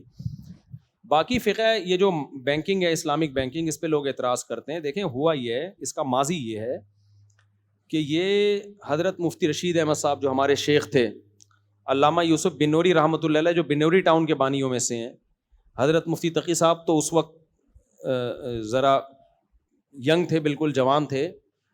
تو مفتی محمد شفیع صاحب رحمہ اللہ تعالیٰ جو حضرت مفتی تقی عثمانی صاحب کے والد ہیں، مفتی اعظم پاکستان، یہ ان بڑے بڑے علماء نے اسلامک بینکنگ کا ایک اسٹرکچر پیش کیا تھا. کیونکہ ضیاء الحق کے دور میں جب یہ تحریک چلی ہے کہ پاکستان کو اسلامی کیا جائے، تو یہ سوال اٹھا تھا کہ بھائی آپ ان سودی بینکنگ کا آلٹرنیٹ دو گے تو ہم کچھ کریں گے نا. مفتی کا کام یہ ہوتا ہے کہ وہ یہ نہیں کہتے کہ یہ ناجائز ہے، پھر اس کا آلٹرنیٹ بھی بتائے کہ یہ ناجائز ہے اور یہ کیا ہے. وہ مفتی صحیح نہیں ہوتا جو بس ناجائز کہہ کے چھوڑ دے، وہ بتائے بھائی یہ ناجائز ہے لیکن اس کا یہ آلٹرنیٹ ہے، اس طرح سے کرو گے تو کیا ہوگا، جائز. حدیث میں بھی ہمیں یہ ملتا ہے. حضرت بلال رضی اللہ تعالیٰ نے ایک سودی لین دین کیا، آپ نے ان کو سخت تنبیہ کی کہ یہ تو حرام ہے، پھر ان کو طریقہ بتایا کہ اس طرح سے کر لو گے تو کیا ہوگا، جائز ہو جائے گا. مشہور حدیث ہے، میں ابھی اس کو بیان نہیں کرتا. 1 منٹ بیٹا میں یہ مکمل کر لوں پھر آپ کو موقع دیتا ہوں. آپ اتنے میں بیٹھ جائیں تو آپ کو پھر موقع دیتا ہوں میں. تو علماء نے نا اس کا آلٹرنیٹ پیش کیا. اس میں بہت سارے بینکوں کے جو ماہرین تھے ان کو بھی بلایا کہ یہ آلٹرنیٹ قابل عمل بھی ہے یا نہیں ہے. بعض دفعہ آلٹرنیٹ تو ہوتا ہے وہ کہتے ہیں یہ چلے گا ہی نہیں، یہ ہمارے لیے پاسبل ہی نہیں ہے. تو ایسا آلٹرنیٹ ان کے مشوروں کے ساتھ کہ وہ سود سے بچا ہوا بھی ہو اور چل بھی جائے. یہاں مثال کے طور پر ایک چیز پہ آ کے اٹک گئے تھے کہ ہم جب قسطوں پہ کسی کو کوئی چیز مہنگی کر کے بیچیں گے تو قسطیں جب ادا نہیں کرے گا تو اگر ہم عام بینک تو سود لگا دیتا ہے، ہم اگر سود نہیں لگائیں گے تو وہ قسطیں کون دے گا، کون بھیجے گا اس کے پیچھے پولیس، کون پکڑے گا اس کو، کوئی کوڑے ماریں گے، کیا کریں گے. تو سارا سیٹ اپ 4 دن بھی بعض دفعہ بند کمرے میں بیٹھ کے آدمی مسئلے بتا دیتا ہے، پریکٹیکل لائف میں وہ ممکن نہیں ہوتے. تو کیا کریں گے. اب یہ تینوں فقہ میں اس کا کوئی حل نہیں تھا، نہ فقہ حنفی میں تھا، نہ مالکی میں، نہ شافی میں. امام مالک کے یہاں اس کا حل مل گیا. امام مالک کے یہاں یہ قول ہے کہ اگر کوئی شخص آپ سے مالی لین دین کرتا ہے یا کوئی بھی لین دین، آپ اس پہ مالی جرمانہ یہ التزام کروا سکتے ہیں کہ اگر میں نے یہ ٹائم پہ پیمنٹ نہیں دی یا میں نے یہ کام نہیں کیا تو مجھ پر شرعاً لازم ہے کہ اتنے پیسے میں صدقہ کروں گا. یہ نہیں کہ آپ کے پروفٹ میں اتنے پیسے میں کیا کروں گا، صدقہ. تو فقہ مالکیہ سے یہ چیز لی گئی ہے کہ بھائی اگر کوئی شخص ٹائم پہ قسطیں نہیں جمع کراتا تو بینک اس کو پابند کرتا ہے کہ آپ پھر اتنے پیسے چیریٹی کریں گے. لیکن سوال یہ پیدا ہوتا ہے اگر اس پہ ہم ڈال دیں چیریٹی کریں گے تو وہ کرے گا، کون کرتا ہے بھائی. تو بینک نے پابند کیا کہ چیریٹی ہمارے ذریعے سے ہوگی. تو یہ جائز ہے، اس میں ناجائز ہونے میں کوئی دلیل نہیں ہے. امام مالک کے فقہ سے یہ چیز لی گئی ہے. تو اب بینک کیا کرتا ہے، پینلٹی لگاتا ہے. تو لوگ کہتے ہیں یار وہ بھی سود لے رہا ہے یہ بھی سود، حالانکہ وہ اپنے پروفٹ میں شامل نہیں کر رہا ہوتا، وہ چیریٹی کر رہا ہوتا ہے. تو ہم نے میزان بینک میں، بینک اسلامی میں جا کے باقاعدہ تحقیق کی ہے کہ یہ سچی مچی میں چیریٹی ہوتا بھی ہے یا ڈرامے بازی ہے. تو پتہ چلا کروڑوں روپے چیریٹی ہوتے ہیں اور بہت سارے ٹرسٹوں کو جاتے ہیں، جن میں مدارس کو بھی جاتے ہیں اور یتیم خانوں میں بھی جاتے ہیں. تو بہت فائدہ ہے، آپ لیٹ پیمنٹ کرو، یتیموں کا فائدہ ہی فائدہ ہے. جبکہ جو سودی بینک ہیں ان میں لیٹ پیمنٹ سے بینک کا فائدہ ہوتا ہے، غریب کا کوئی فائدہ نہیں ہوتا اس میں، وہ سود ان کا پروفٹ ہوتا ہے. تو اس لیے کچھ چیزیں ایسی ہیں جو ان بینکوں میں لگتا ہے دیکھنے میں کہ کان ادھر سے پکڑو ادھر سے پکڑو، لیکن حقیقت میں ایسا ہوتا نہیں ہے. تو 6 بنیادی عقود ہیں جن پہ اسلامک بینکنگ چلتی ہے، جو شریعت نے آلٹرنیٹ ہمیں پہلے سے دیا ہوا ہے. اسلام تبھی تو دین کامل ہے نا، قیامت تک کے لیے آیا ہے. تو 6 آلٹرنیٹ ہیں، ایک ہے مرابحہ، ایک ہے مضاربہ، ایک ہے مشارکہ، ایک ہے سلم، ایک ہے استثناء اور ایک ہے اجارہ. تو یہ 6 عقود ہیں جو اسلامک بینکنگ میں رائج کیے گئے ہیں سودی سے ہٹا کے، اور یہ 6 کے 6 عقود بالکل شریعت کے مطابق ہیں. تو یہ 6 عقود آلٹرنیٹ کے طور پہ نافذ کیے گئے ہیں، اور ہم نے کے باقاعدہ دیکھا ہے کہ پریکٹیکلی یہ ہو بھی رہا ہے کہ نہیں. اور ان دنوں میں جا کے دیکھا جب بینک میرا اکاؤنٹ ہی نہیں کھولتا تھا. اس 1 سیکنڈ میں بات کمپلیٹ کروں. اور اس وقت لوگ ہم پہ، ہماری قوم میں نا منفی سوچ بہت ہے. میں نے کہا یوٹیوب کی آمدن جائز ہے، دلائل کے انبار لگائے، اصل میں اپنا چینل ہے نا. یار تم ہر وقت الٹا کیوں سوچتے ہو؟ بار بار کہہ کہ بھائی جب ہمارا چینل نہیں تھا ہم نے اس وقت فتویٰ دیا ہے اور ہمیں پتہ بھی نہیں تھا کہ ہم اپنا چینل بنائیں گے اور مونیٹائز کریں گے. حقیقت بتاؤ، یہ تو سارا چینل ہی ایڈمن کے ہاتھ میں. لیکن اگر کیا بھی ہو تو اس سے آپ بدگمان کیوں ہو رہے ہو؟ یہی اگر ہم حرام کہتے ہیں نا تو پتہ ہے کیا کہنا تھا, ابے اصل میں ان لوگوں کو تو ہدیے نذرانے مل جاتے ہیں بیٹھ کے, دوسروں کی آمدن انہوں نے کیا کر دی ہے, حرام کر دی. کسی حال میں لوگ خوش نہیں ہے. وہ گدھے والا لطیفہ ہی یاد آتا ہے. ایک آدمی گدھے پہ بیٹھا اور بچہ بھی گدھے پہ بیٹھا, دونوں سفر کر رہے ہیں. لوگوں نے کہا گدھا ایک ہے, بندے دو سوار ہیں, گدھے پہ ظلم کر رہے ہیں. اس نے کہا چل بچہ تو اتر جا, میں بیٹھتا ہوں. خود بیٹھ گیا, بچہ اتر گیا. لوگوں نے کہا باپ ہونے کا ناجائز فائدہ اٹھا رہا ہے, چھوٹا بچہ ہے, بٹھانا اس کو چاہیے, کمزور ہے, خود تو طاقتور ہے, جوان آدمی ہے, لیکن چونکہ باپ ہے تو باپ ہونے کا ناجائز فائدہ. اس نے بچے کو بٹھا دیا, خود اتر گیا. لوگوں نے کہا ابھی سے بدتمیز بنا رہا ہے بچے کو, بچے کو گدھے پہ بٹھایا ہوا ہے اور باپ گدھے کی لگام لے کے چل رہا ہے آگے, تو اس کا مطلب یہ تو بچے کو ابھی سے فرعون بنا رہا ہے, باپ کی تمیز ہی ختم ہو جائے گی. اس نے کیا کیا, اس نے خود دونوں اتر گئے, گدھا خالی. انہوں نے کہا دنیا میں دیکھنے میں گدھا یہ لگ رہا ہے, حقیقت میں گدھے یہ ہیں, کیونکہ سواری موجود ہے اور پھر بھی پیدل جا رہے ہیں. تو اس نے اٹھا کے نا دریا میں پھینک دیا گدھا. یہ آخری کام غلط کیا, یہ بالکل گدھوں والا کام کیا اس نے. تو پبلک کی باتوں میں آ کے کیا نا, باقی جتنے بھی کام کیے سب کی کوئی نہ کوئی لاجک بنتی تھی. یہ آخری کام کیا کیا ہے, بالکل غلط. تو اگر ہم پبلک کے دباؤ میں آ کے حلال کو حرام یا حرام کو حلال کہہ دیں نا, یہ گدھوں والا کام ہوگا, یہ بالکل ناجائز ہوگا. اس لیے یوٹیوب کی ارننگ حلال ہے یا حرام ہے, جو ہمیں سمجھ میں آئے گا وہ ہم فتویٰ دیں گے, پبلک کے دباؤ سے متاثر نہیں ہوں گے. ہم جب یہ سودی بینک تھے نا, ان کی آمدن کو حرام کہتے تھے, اس وقت لوگ ہم سے اس پہ بڑی بحث کرتے تھے. ابے تمہارے اپنے بینک نہیں ہے نا اس لیے حرام کہتے. مینیجر کی تنخواہ کو ہم حرام کہتے تھے, اب بھی کہتے ہیں. میرے یہاں مسجد میں بیان ہوئے, کتنے بینکرز مجھ سے ناراض ہو گئے, یار یہ کیا ہے, یہ کیا ہے. پھر جب اسلامک بینکنگ آئی, ہم نے کہا اب یہ ٹھیک ہے, اس میں آ جاؤ. تو پہلے ہم جو خالص سودی بینک ہیں ان کو حرام کہتے تھے, اس پہ بھی پبلک کو اعتراض ہوتا تھا اسی مسجد میں کہ بھائی یہ تو پوری دنیا سود پہ چل رہی ہے, پوری دنیا کا نظام, یہ حرام کیسے ہو گیا.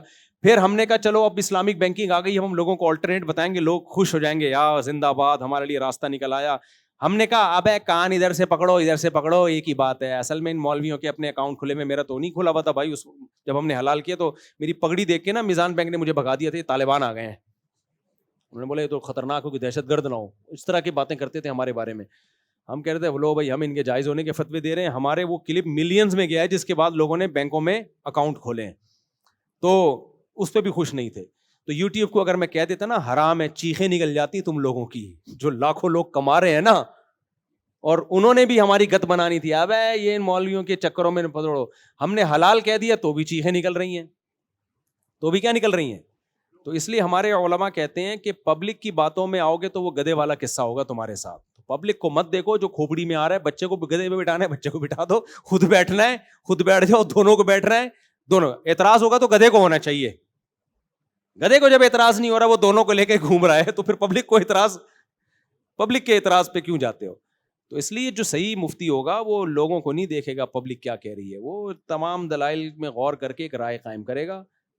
تو وہ چاہے, اب لوگ مجھ سے پوچھتے ہیں آپ کا چینل مونیٹائز ہے یا نہیں, میں کہتا ہوں بھائی آمدن اگر حرام ہے تو میرے چینل کے مونیٹائز ہونے سے وہ حلال نہیں ہو جائے گی, اور اگر حرام ہے تو میرے ڈی مونیٹائز ہونے سے وہ حلال, میرے عمل سے حلال حرام نہیں ہوگا, نہ حرام حلال ہوگا. تو ہمارے عمل کو کیوں دیکھتے ہو بھائی کہ کون کیا کر رہا ہے. ہاں یہ بھائی کافی دیر سے بیچارے انتظار کر رہے ہیں. السلام علیکم مفتی صاحب, میرا سوال یہ ہے کہ میاں بیوی کا جو رشتہ ہوتا ہے نکاح کا, تو ان میں سے اگر کسی ایک کا بھی انتقال ہو جائے تو وہ رشتہ ختم ہو جاتا ہے جی, اور اگر نہیں دنیا کے لحاظ سے ختم ہوتا ہے. دیکھو آخرت کے لحاظ سے ختم نہیں ہوتا. یہاں بھی لوگ دو چیزوں کو خلط مت کرتے ہیں. میاں بیوی میں سے ایک کی بھی ڈیتھ ہو گئی نا تو دنیا کے لحاظ سے رشتہ ختم, آخرت کے لحاظ سے نہیں ہوتا. آخرت میں ملیں گے ایک دوسرے, تبھی ان کے لیے دعائیں بھی مانگنی چاہیے. ہاں دنیا کے لحاظ سے ختم ہوتا ہے. اس کی دلیل یہی ہے کہ اگر آپ کی بیوی مر جائے تو آپ اس کی بہن سے شادی کر سکتے ہو. اگر رشتہ ختم نہ ہوتا تو اس کی بہن سے شادی حلال تھوڑی ہوتی, آپ تو تبھی تو اجازت ہے اس کو. اسی طرح آپ مر گئے تو عدت کے بعد بیوی بھی کہیں اور نکاح کر سکتی ہے. اگر وہ دنیا کے لحاظ سے رشتہ باقی ہے تو کیوں کر سکتی ہے بھائی, وہ آپ تو قبر میں اس کے میاں ہو آپ, ٹھیک ہے نا. تو دنیا کے لحاظ سے دنیاوی حکام کے لحاظ سے ختم ہو جاتا ہے, آخرت کے حکام سے باقی رہتا ہے. اچھا لیکن عورت اگر کہیں اور شادی کر لے نا تو پھر آخرت کے حکام میں بھی وہ رشتہ ختم ہو جاتا ہے. عورت کو آخرت میں آخری والا اینڈ والا میاں ملے گا, اینڈ میں جو اس کے ساتھ تھا. ارشاد. اچھا, دوسرا سوال میرا یہ ہے کہ کیا سونے سے جو ہے وہ وضو ٹوٹ جاتا ہے؟ جیسے اگر ہماری اونگ آ گئی, بیٹھے بیٹھے آنکھ لگ گئی ہماری, یا ہم کافی دیر کے لیے بھی اگر سو گئے تو اس سے کیا ہمارا وضو ٹوٹ جائے گا؟ بیٹھے بیٹھے آنکھ لگنے سے وضو نہیں ٹوٹتا, لیٹ کے سونے سے وضو ٹوٹتا ہے, یا آپ سجدے میں ایسے کہ بالکل ہی بچھ گئے زمین پہ تو وضو ٹوٹ گیا آپ کا. جیسے ہوتا ہے نا سجدے میں سوتے سوتے بالکل ہی بچھ گئے. مرد جس طرح سے سجدہ کرتے ہیں تو اس میں اگر آنکھ لگ گئی تو وضو نہیں ٹوٹتا, کیونکہ پورا زمین پہ بچھے نہیں ہوتے آپ. تو خواتین جس طرح سجدہ کرتی ہیں نا سمٹ کے, ان کی اگر سجدے میں آنکھ لگ گئی تو کیونکہ وہ پوری گہری نیند ہوتی ہے پھر وہ. تو صحابہ کرام جب نبی کی نماز میں آتے تھے نا, عشاء کی نماز میں, تو عشاء بہت دیر سے ہوتی تھی تو صفوں میں اونگ رہے ہوتے تھے.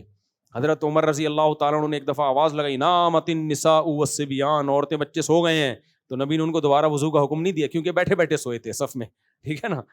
تو اسی طرح آپ بیٹھے بیٹھے دونوں تشریفیں آپ کی زمین پہ ٹکی ہوئی ہوں اور آپ کو کی آنکھ لگ جائے تو آپ کا وضو نہیں ٹوٹتا. لیکن اگر آپ سو رہے ہو اور ایک جانب آپ لڑک گئے, ایک تشریف, پیار سے میں تشریف کہہ رہا ہوں اور میں کیا کہوں اس پہ, تشریف زمین سے اٹھ گئی تو وضو ٹوٹ جائے گا آپ کا.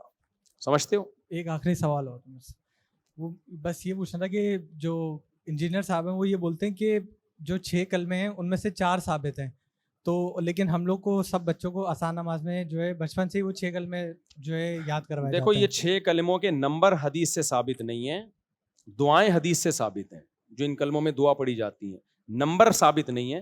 نمبر کسی نے آسانی کے لیے لگا دیا تو اس میں کوئی گناہ کی بات بھی نہیں ہے. اب کلمہ شہادت کو دوسرا کلمہ کہہ دیا تو کیا جا رہا ہے اس میں؟ حدیث میں نہیں ہے کہ یہ دوسرا کلمہ نہ پہلا کلمہ.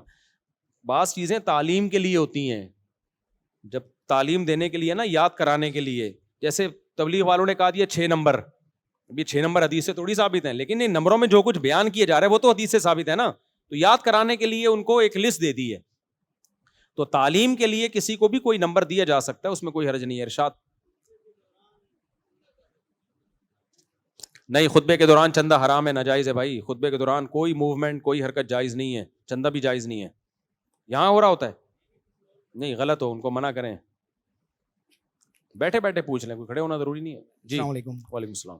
کافی عرصے سے خواہش تھی کہ آپ سے ملاقات ہو. جزاک اللہ. میں نے ریکویسٹ بھی کی آپ سے, آپ 2 منٹ ٹائم دیجیے گا ہمیں بھی. جی آپ کے میرا سوال یہ ہے کہ سگریٹ کا کام کرنا ایز اے ڈسٹریبیوٹر, کیا وہ کس کا؟ جائز ہے؟ سگریٹ سگریٹ کا کام کرنا ایز اے ڈسٹریبیوٹر, کیا اس کی کمائی سے بندہ نیک کام بھی کر سکتا ہے, جیسے مدارس کو چلانا, مساجد کو بنانا, یا اپنے بیوی بچوں کو خرچ کرنا, کیا اس کی کمائی حلال ہے یا ناجائز ہے؟ جزاک اللہ. سگریٹ کی آمدن مکروہ ناپسندیدہ ہے, حرام نہیں ہے. کیونکہ سگریٹ کا جو تمباکو ہے نا وہ صحت کے لیے نقصان دہ, لیکن فوری اور یقینی نقصان نہیں ہوتا, اس کا ٹائم لگتا ہے. تو ایسے بہت ساری چیزیں ایسی ہیں جو ہماری صحت کو نقصان دیتی ہیں لیکن لانگ ٹائم میں جا کے. تو اس لیے حرام کا جو جتنی حرام ہوگی تو اس کا درجہ اتنا ہی ہے. تو اب ایک خودکشی یہ ہوتی ہے آپ کھمبے سے لے جا سے چپک گئے, وہ تو 100% حرام ہے. ایک خودکشی یہ ہوتی ہے کہ آپ شوگر کے پیشنٹ ہیں اور آپ پھر بھی مٹھائی سے پرہیز نہیں کر رہے, تو اس کو وہ حرام تھوڑی کہا جائے گا جو کھمبے سے چپکنے والے کو کہا جائے گا. اس کو یہ کہا جائے گا مکروہ ناپسندیدہ. علماء نے تو یہاں تک لکھا ہے کہ آپ کا پیٹ بھر گیا اور آپ کو پتہ ہے مزید ایک نوالا کھاؤں گا صحت کو فائدہ نہیں ہوگا, یہ نوالا بھی حرام ہے, لیکن یہ حرام اس درجے میں نہیں ہے, کراہت ہے, ناپسندیدہ کے درجے میں مکروہ ہے. تو ایسے ہی سگریٹ کوئی اچھی چیز نہیں ہے, ناپسندیدہ ہے, مکروہ ہے, اس کے بہت سارے نقصانات ہیں. اس کی آمدن بھی ناپسندیدہ ہے, مکروہ ہے, حرام نہیں کہہ سکتے ہم اس کو. ہماری رائے یہی ہے اس بارے میں. چرس کی آمدن حرام ہے, ہیروئن کی آمدن کیا ہے؟ حرام. تو چرس اور سگریٹ میں کوئی فرق تو ہوگا نا, ہیروئن اور سگریٹ. تو اس لیے ہم مشورہ یہی دیتے ہیں کہ سگریٹ کا کام نہ کرو آپ. باقی کوئی کر رہا ہے تو اس کی آمدن کو حرام نہیں کہا جائے گا, ناپسندیدہ ضرور کہا جائے گا. حدیث میں اور بہت سارے کام ایسے ہیں جن کو شریعت نے ناپسندیدہ کہا ہے, لیکن پھر بھی نبی نے اس کو حرام نہیں سمجھا. جیسے حجامہ, یہ جو خون نہیں نکالتے, اس کی اجرت کو نبی نے پسند نہیں کیا, لیکن آپ نے اس کی اجرت دی ہے. پسند کیوں نہیں کیا؟ یہ کام ہر وقت جو حجامہ کرنے والا, آپ دیکھو لوگوں کی کمیزیں اتار کے بیٹھا ہوا ہوگا, کپ لگا کے خون نکال رہے, گندگی میں ملوث ہونا پڑتا ہے. ایک ایسا پیشہ ہے جو ایک سلیم الطبع آدمی کو اچھا نہیں لگتا. کہیں آپ رشتہ لینے کے لیے جاؤ, آپ کیا کرتے ہو, لڑکی والے پوچھیں میں حجامہ کرتا ہوں, ایک دم ان کے دماغ میں آئے گا کمیزیں اتار کے لوگوں کے کیا لگاتا ہے. ایک تو ڈاکٹر کبھی کبھار یہ کام کر رہا ہوں نا, کرتا ہی یہی ہے, کپ لگا کے خون نکالتا ہے, پھر بلیڈیں لگاتا ہے, پھر دوسرے کی کمیز اتارے گا, خون نکالے گا. اور آسان, بغلیں صاف کرنا جائز ہے یا نہیں ہے لوگوں کی؟ بولو نا, لوگوں کی بغلیں صاف کرنا جائز ہے یا نہیں ہے؟ جائز ہے نا بھائی, اس میں ناجائز والی سطر میں تھوڑی داخل ہے. اب آپ نے ادارہ کھول لیا, دکان کھول لی کہ میں صرف بغلیں صاف کروں گا لوگوں کی, کوئی گناہ نہیں ہے, بالکل آمدن حلال ہے, لیکن پسندیدہ کہلائے گی؟ کہیں رشتہ لینے کے لیے گئے, آپ کا بیٹا کیا کرتا ہے, ڈاکٹر ہے, انجینئر ہے, سائنٹسٹ ہے, ٹماٹر بیچتا ہے, ٹھیک ہے اچھی بات, بغلیں صاف کرتا ہے لوگوں کی, ایک دم ذہن میں کیا آئے گا, بھائی یار ہر وقت گھسا رہتا ہوگا اندر لوگوں کی نا, گند میں گھسا رہتا ہوگا. تو ایسے ہی جو ہر وقت حجامہ ہی کو پیشہ بناتے ہیں, تو نبی نے اس عمل کو پسند نہیں کیا, اس کی اجرت کو سخت قرار دیا ہے. لیکن پھر بھی جس نے نبی کا حجامہ کیا آپ نے ان کو اجرت دی ہے. تو کچھ چیزیں حرام نہیں ہوتی لیکن وہ قابل تعریف نہیں ہوتی. اور آسان مثال دیکھو, لوگوں کے گٹر صاف کرنے والی کمائی جائز ہے یا نہیں ہے؟ اب آپ بن جاؤ, میں لوگوں کے گٹر صاف کروں گا جی, کماؤں گا, ٹھیک ہے بھائی جائز ہے. لیکن کوئی آپ سے مشورہ لے گا تو لوگ کیا کہیں گے, یار کوئی اور کام کیوں اپنے آپ کو لوگوں کے سامنے اتنا رسوا کر رہا ہے کہ ان کی گندگی تو اٹھا رہا ہے. اللہ نے انسان کو اشرف المخلوقات بنایا, عزت دار بنایا, تو کام بھی کون سے کرو, عزت والے. میں جب یہاں آیا نا تو کسی نے مجھے کہا ہمارے یہاں مردہ نہلا دو. میں نے کہا میں مردے نہلانے کا کام نہیں کرتا, میں مردے نہلانے کا کام, میں نے صرف اپنے والد کو غسل دوں گا, اپنے قریبی کوئی ریلیٹو ہوگا اس کو غسل دوں گا, یا اپنا دوست ہوگا نا جگری, اس کے باپ کو میں دوستی یاری میں غسل دے دوں گا. میں اس کو پروفیشن نہیں بناؤں گا. جائز ہے, میں یہ نہیں کہہ رہا جو مردوں کو غسل دیتے ہیں وہ غلط کرتے ہیں, لیکن بھائی میں نے کہا میں اپنے آپ کو کیوں, اللہ نے مجھے ٹوٹی پھوٹی عزت دی, میں اچھے خاندان میں پیدا کیا, میں اس قابل نہیں ہوں, میرے اعمال اس قابل نہیں ہے, لیکن میں اپنے آپ کو لوگوں میں کیوں ذلیل کروں بھائی, میں اپنی ویلیو لوگوں کی نظروں میں کیوں گراؤں. مردے نہلا کے جو مردہ ہو رہا ہے, تو ایک مولوی صاحب سے میں نے یہ کہہ دیا بھائی میں یہ کام نہیں کرتا, وہ غصے ہو گئے, کہہ رہے یہ ثواب نہیں ہے مردے نہلانا. میں نے کہا ثواب ہے تو جس کا باپ مرا ہے اس کے بیٹے کے لیے ثواب ہے یہ. کہہ رہے نہیں یہ تو انسانیت کی خدمت ہے. میں نے کہا بھائی انسانیت کی خدمت تو یہ بھی ہے کہ پھر آپ لوگوں کے گوں بھی اٹھاؤ, جا کے کسی کا گٹر بند ہو جاتا ہے آپ جا کے صاف کرو. کہتے ہیں آپ کو تو وہ آتا نہیں. میں نے کہا میں سیکھ بھی بھنگیوں سے سیکھ سکتا ہوں میں یہ کام, میں کیوں مردے نہلاؤں وہی لوگوں کے لے جا کے. انہوں نے کہا نہیں یہ سنت طریقے کے مطابق لوگوں کو نہلانا آتا نہیں ہے اس لیے آپ نہلائیں. تو میں نے کہا سنت طریقے کے مطابق نہلانا آتا نہیں ہے تو میں نہلانا سکھانا میری ذمہ داری ہے. کوئی میرے پاس آئے کہ میں نے مردہ نہلانا ہے, سنت طریقہ کیا ہے میں اس کو بتا دوں گا, یہ میرا کام ہے, نہلانا میرا کام نہیں ہے. اس کی مثال ایسے ہے جیسے آپ پہ غسل فرض ہوا, آپ کی شادی تھی, صبح آپ نے غسل کرنا تھا, رخصتی ہو گئی, اب صبح آپ نے غسل کرنا ہے. اب آپ کو غسل فرض کیسے کیا جاتا ہے آپ کو آتا نہیں ہے, آپ مجھے فون کر کے فرض غسل کا طریقہ پوچھو گے, میں آپ کو طریقہ بتاؤں گا, یہ میری شرعی ذمہ داری ہے. لیکن اگر آپ کو آ کے مجھے نہلا بھی دیں تو میں نہلاؤں گا آپ کو. آپ 1 کروڑ روپے بھی دو گے نا, سب سنت کے مطابق مجھے نہلا دیں, اور میں نے یہاں سے یہاں تک وہ باندھا ہوا ہے سطر نظر نہیں آئے گا, میں پھر بھی نہیں نہلاؤں گا. چاہے 1 کروڑ کیا 10 کروڑ بھی دو, میں کہوں گا بھائی میری 2 ٹکے کی عزت نہیں رہے گی, آج اس کو نہلانے جا رہا ہوں آج اس کو. تو ایسے ہی جب مر جائے گا تو میں کیوں نہلاؤں بھائی, جو اس کی اولاد ہے وہ نہلائے نا اس کو. اگر اس کو سنت طریقہ نہیں آتا تو سنت طریقہ بتا دوں گا میں. تو یہ مردے نہلانا, اب علماء بعض یہ کام کر رہے ہوتے ہیں بھائی, یہ علم والوں پہ سوٹ نہیں کرتے. آپ اپنی دیکھو اسلام میں سب سے پہلے جان کی حفاظت, اس کے بعد سب سے پہلے عزت کی حفاظت ہے, مال اس کے بعد ہے, اس کے بعد مال کی حفاظت ہے. حفظ جان اور ناموس یعنی عزت کی حفاظت, اور اس کے بعد مال کی حفاظت ہے. عزت پہلے ہے, پیسہ بعد میں ہے.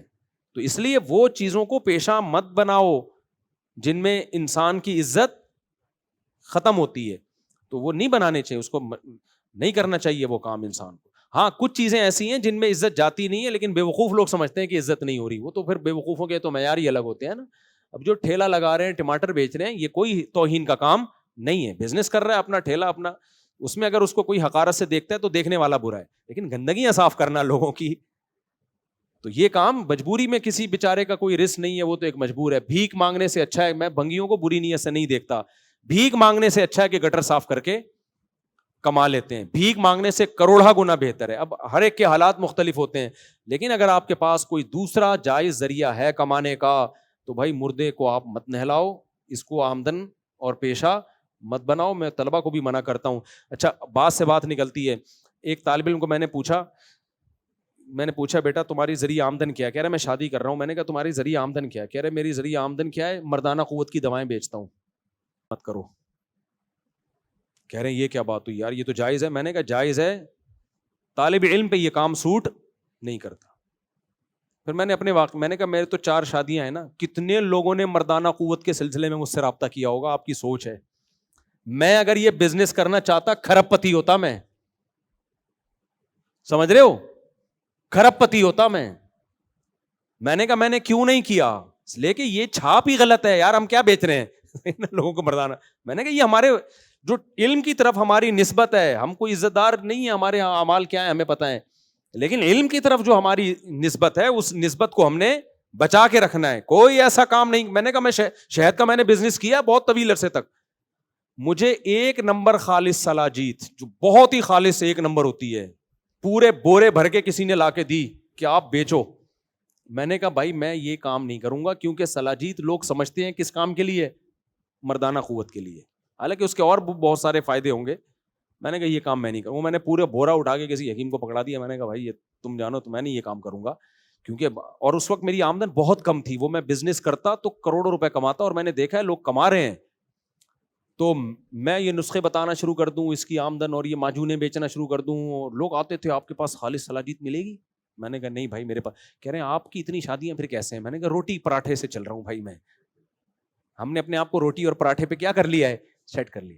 تو میں یہ دوائیں بیچنا چاہتا, بہت بیچ کے بہت کچھ, میرے ڈاکٹروں سے تعلقات ہیں, حکیموں سے تعلقات ہیں, سائنسدانوں سے تعلقات ہیں, پائلٹوں سے ہیں, فوجیوں سے ہیں, پولیسوں, بھائی ایک مشہور آدمی کے ہر ایک سے ہوتے ہیں.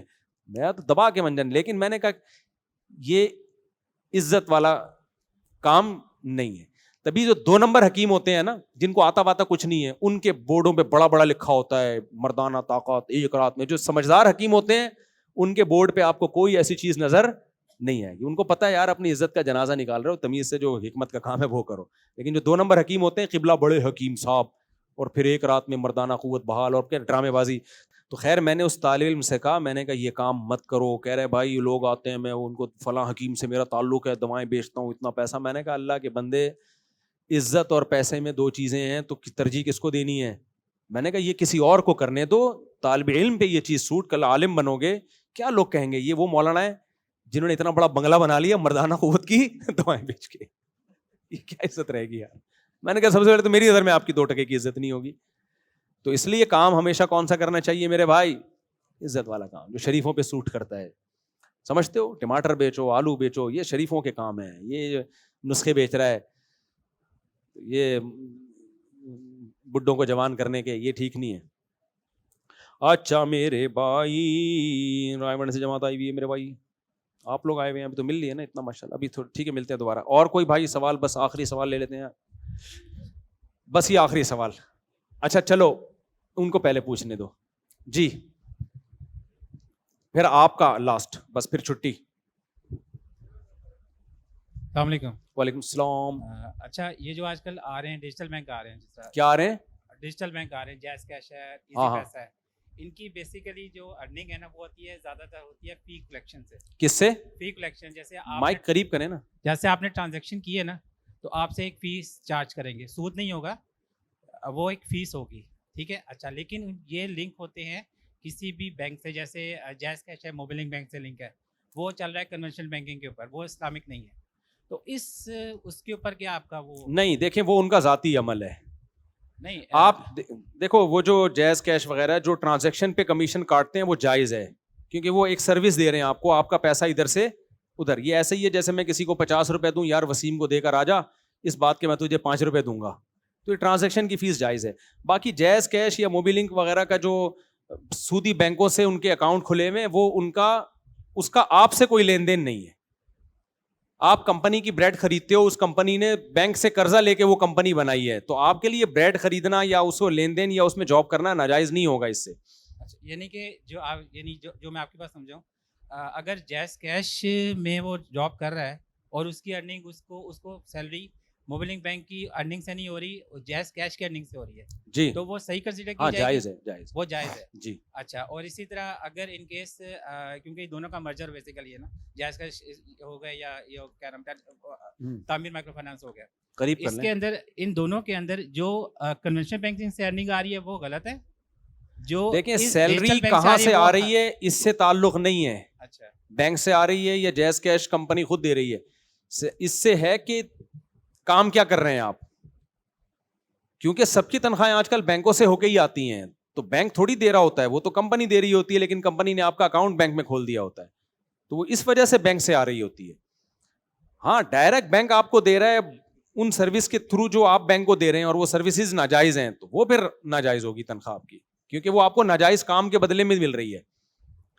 جی بھائی السلام علیکم. وعلیکم السلام. مفتی صاحب سوال یہ پوچھنا تھا کہ ہم اس ملک کے بارے میں کریں کیا, یعنی اگر آپ بولتے ہیں کہ ہم ٹھیا وغیرہ لگا لیں تو ٹھیا وغیرہ لگا دیں تو پولیس والے ہمیں تنگ کرتے ہیں, اور باہر نکلیں تو روڈ کی حالت ایسی ہے کہ اگر بائکیں بھی چلائیں تو اس میں ٹائر پنچر اور بعض مسائل آ جاتے ہیں. جی تو ہمیں کرنا کیا چاہیے, ہمیں یہاں سے بھاگ جانا چاہیے یا پھر ہمیں یہاں رہ کے کام کرنا چاہیے صحیح طریقے سے؟ 2 نمبر کا میرے بھائی, ملک میں حالات ایسے چل رہے ہیں, ملک سے بھاگ جانا چاہیے یا یہیں رہنا چاہیے؟ بھاگ کے کہاں جاؤ گے, تو وہاں کون سے اچھے حالات چل رہے ہیں. ابھی لندن کے حالات پتہ ہیں آپ کو, لندن سے لوگ بھاگ بھاگ کے امریکہ کینیڈا جا رہے ہیں, بہت مہنگائی ہوئی یو کے میں. اور دوسری بات, میں کینیڈا یو کے گیا ہوں, سوری امریکہ اور کینیڈا گیا ہوں, تو وہاں جو مہنگائی ہے وہ یہاں سے زیادہ ہے. آپ حیران ہو گئے کہ یار کیسے کہہ رہے, وہاں جتنی جو آپ کی تنخواہ ڈالر میں ہے نا, تو ایکسپینسز بھی آپ کے کس میں ہیں, وہ ڈالر میں. تو وہاں کمانے کا فائدہ ان کو ہوتا ہے جو کمائیں وہاں کھائیں یہاں, تو رہنا آپ کو پھر بھی ادھر ہی پڑے گا. تو بھاگ کے آپ جاؤ گے تو کیا ملے گا آپ کو. دوسری بات, ایک پاکستان کے حالات امید ہے چند سالوں میں انشاءاللہ ٹھیک ہو جائیں گے. ابھی ٹھیک ہونے کی طرف موڑا جا رہا ہے اس کو, تو ٹائم لگے گا. امید ہے, باتیں امید کی کرنی چاہیے. ہو سکتا ہے 10 سال کے بعد پھر میں یہ کہہ رہا ہوں کہ انشاءاللہ اگلے 10 سال میں ہمیں امید ہے کہ ملک کے حالات بالکل, لیکن ایک گراؤنڈ ریئلٹی جہاں تک میری نالج ہے, ملک کافی حد تک دیکھو ڈالر 75 سے آگے بڑھ نہیں رہا ہے, 275 سے. اب میں نے کسی کو کہا یار ایک اچھی بات ہے کہ ڈالر کو 275 پہ روک لیا, اب یہ صاحب ڈرامہ ہے. میں نے کہا کوئی اچھی بات سن کے خوش ہونے کی طرف پر گورنمنٹ کی طرف سے پابندی نہیں ہے. تو ہم لوگ کچھ بہت زیادہ ہی نیگیٹو میں چلے گئے ہیں. کچھ ملک میں ابھی بھی بہت کچھ غلط ہو رہا ہے, میں اس کو صحیح نہیں کہہ رہا, لیکن کچھ صحیح بھی ہو رہا ہے. باقی پراپرٹی جو دھڑام سے نیچے گری ہوئی ہے نا, پراپرٹی کا اصول ہے, آپ کسی بھی, میں یہ ہوائی بات نہیں کر رہا, آپ کو مفتی صاحب آپ کی یہ فیلڈ نہیں, آپ کو کیا پتا, جو پراپرٹی کے چوٹی کے لوگ ہیں نا پاکستان میں, میری ان سے بھی سلام دعا ہے. پراپرٹی کا اصول ہے کہ جب جاتی ہے تو دھڑام سے, جب اوپر جانا شروع ہوتی ہے تو پکڑائی میں نہیں آتی. تو یہ کسی حد تک یہ نیچرل ہے, کیونکہ لوگوں نے اتنا پراپرٹی میں پیسہ انویسٹ کر دیا ہوتا ہے کہ اس نے نیچے جانا ہی ہوتا ہے. اب خریدنے والے ہیں نہیں, بیچنے والا کہہ رہا ہے میں کم قیمت پہ کیسے بیچوں, لیکن ایک حد تک ہوگا یہ, اس کے بعد بیچنے والا بیزار ہوگا, اور خریدنے والوں کو بھی اب نسل تو بڑھ رہی ہے نا, ضرورت پڑے گی, تو وہ پھر ایک دم دھڑام سے ایک دم اوپر جانا شروع ہوگی. تو یہ ہمیشہ ہوتا رہا ہے, ملک کی حالات کبھی نیچے کبھی اوپر, یہ چلتا رہے گا. اور 25 سال سے ہم کیا 30 سال سے یہ سن رہے ہیں کہ پاکستان کے حالات ٹھیک نہیں ہیں. اسی میں شادیاں بھی ہو رہی ہیں, بچے بھی پیدا ہو رہے ہیں, ڈاکٹر بھی لوگ بن رہے ہیں, انجینئر بھی بن رہے ہیں, سائنٹسٹ بھی بن رہے ہیں. باہر ملکوں میں میں نے دیکھا اتنے پاکستانی اتنا یہاں ہی سے پڑھ لکھ کے گئے ہوئے ہیں. تو خراب بھی رہیں گے, صحیح بھی رہیں گے. آپ لائف کو انجوائے کرنا سیکھو. ایک اصول یاد رکھو, مولوی تھانوی کہا کرتے تھے رحمہ اللہ تعالیٰ, جو چیز اپنے اختیار میں نہیں ہے ٹینشن نہ لو, جو اختیار میں چھوڑو نہیں اس کو. ملکی حالات کی ٹینشن لے کے کیا ٹھیک ہو جائیں گے حالات؟ میرے اور آپ کے نہیں ہے, جو بڑے بھائیوں کے ہاتھ میں ہے سب کچھ, بزرگوں کے ہاتھ میں ہے سب کچھ. تو ہم نے کیا کرنا ہے یار ان سے؟ تو جن کے ہاتھ میں ہے وہ ان کا ہیڈک ہے, وہ ہمارے ہاتھ میں ہوتے تو ہم ان کو ٹھیک کر دیتے, یوں پڑھ کے گھما لیتے. ابھی میں نے بیان میں کہا نا, الیکشن میں سسٹم چلائے, سسٹم چلائے, تو ہم نے ٹھیک کر لیا اس کو. ہماری مرضی کے ہو گئے الیکشن, پہلے کبھی ہوئے, آئندہ کبھی ہوں گے. اب میں ٹینشن لوں کیا ہو رہا ہے الیکشن میں یار, یہ کیا ہو رہا ہے, تو میرے ٹینشن سے میرے برین ہیمریج ہوگا, میرے بال سفید ہو جائیں گے, مجھے قبض ہو جائے گا, مجھے شوگر ہو جائے گی. الیکشن شفاف نہیں ہوں گے. مجھے وہ کرنا ہے جو میری کھوپڑی میں آ رہا ہے, جو میرے اختیار میں. ایک تو مایوسی میں جو اچھی باتیں ان کو بھی سوچنا ہے, ساری باتیں. جیسے ایک اچھی بات میں نے بتا دی, ڈالر 275 پہ الحمدللہ رک گیا ہے, ایک اچھی بات ہو. کینیڈا کا ڈالر تو نیچے گیا ہے, وہ تو سستا ہو گیا. کینیڈا کا ڈالر جب میں تھا وہاں 205 روپے چل رہا تھا, ابھی 200 پہ آ گیا. ہم نے کہا لو بھی 5 روپے نیچے آ گیا. تو ایسی کہیں سے بھی کوئی ہلکی سی اچھی خبر ملے, ایک دم انجوائے کرنا شروع کر دو اس کو, سوچ کے تھوڑا سا موقع ملے گا نا.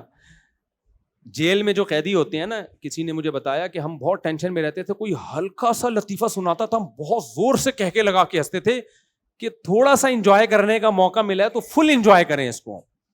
تو اگر کہیں سے اتنی سی اچھی خبر آ جائے نا, ڈالر 275 تھا, اب ہو سکتا ہے کل 278 ہو جائے, تو آپ کو صرف 3 روپے بڑھا ہے, صرف 3. میں فی الحال یہی پیکج آپ کے سامنے پیش کر سکتا ہوں, اس کے علاوہ میرے پاس اور کوئی پیکج نہیں. تبلیغ میں جڑ جاؤ ٹینشنیں بھول جاؤ گے. وہ کہتے ہیں یا تو زمین کے نیچے کی بات کرو یا آسمان کے اوپر کی. ان کو ڈالر سے کوئی لینا دینا ہے ہی نہیں.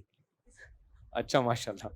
اچھا جی صاحب, وہ جیسے وہ بینکنگ کی بات ہو رہی تھی, اسی میں ذرا ایک دو باتیں اور تھیں جی, کہ جسے لوگ یہ کہتے ہیں کہ جی وہ بنڈوری ٹاؤن والے کہتے ہیں کہ ناجائز ہے اور تقی عثمانی صاحب کہتے ہیں کہ جائز ہے. جی ٹھیک ہے, تو میں آپ سے یہ کہنا چاہوں گا کہ اپنے چینل پہ آپ یہ کہتے ہیں کہ بنڈوری ٹاؤن والے بھی ہمارے ہیں. جی جی جی جی. اور مفتی صاحب بھی ہمارے ہیں, لیکن بنڈوری ٹاؤن والے ساتھ میں یہ بھی کہتے ہیں کہ اگر آپ تقی عثمانی صاحب کو ہم سے بہتر سمجھتے ہیں تو آپ اس پہ عمل کر لیں تو آپ کو گناہ نہیں ہوگا. ایک بات تو یہ. دوسری بات یہ ہے کہ ایک عالم دوست نے ہم سے یہ کہا کہ یہ جو لوگ کہتے ہیں کان یہاں سے پکڑ لو یہاں سے پکڑ لو ایک ہی بات ہے, ایسا نہیں ہے. بولا کہ تقی عثمانی صاحب کے اس عمل کے اوپر اعتراض وہ کر سکتا ہے کہ جو تقی عثمانی صاحب سے زیادہ علم رکھتا ہو, جو کہ ہے نہیں, یا کم از کم برابر علم رکھتا ہو, وہ بھی نہیں ہے.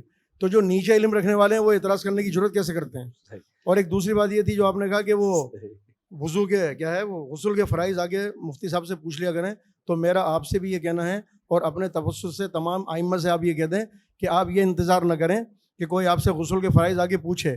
آپ اپنے بیانات کے اندر غسل کے فرائض بتائیں, کیونکہ میرا تجربہ یہ ہے کہ 80% لوگ عمرے پہ اور حج پہ جاتے ہیں, ان کو غسل کے فرائض نہیں معلوم. اور تبلیغ والے کہتے ہیں کہ جب انسان ناپاک ہو جاتا ہے تو اس کو اپنی مسجد میں نہیں رہنا چاہیے, تو وہ حرم کیسے جا رہا ہے.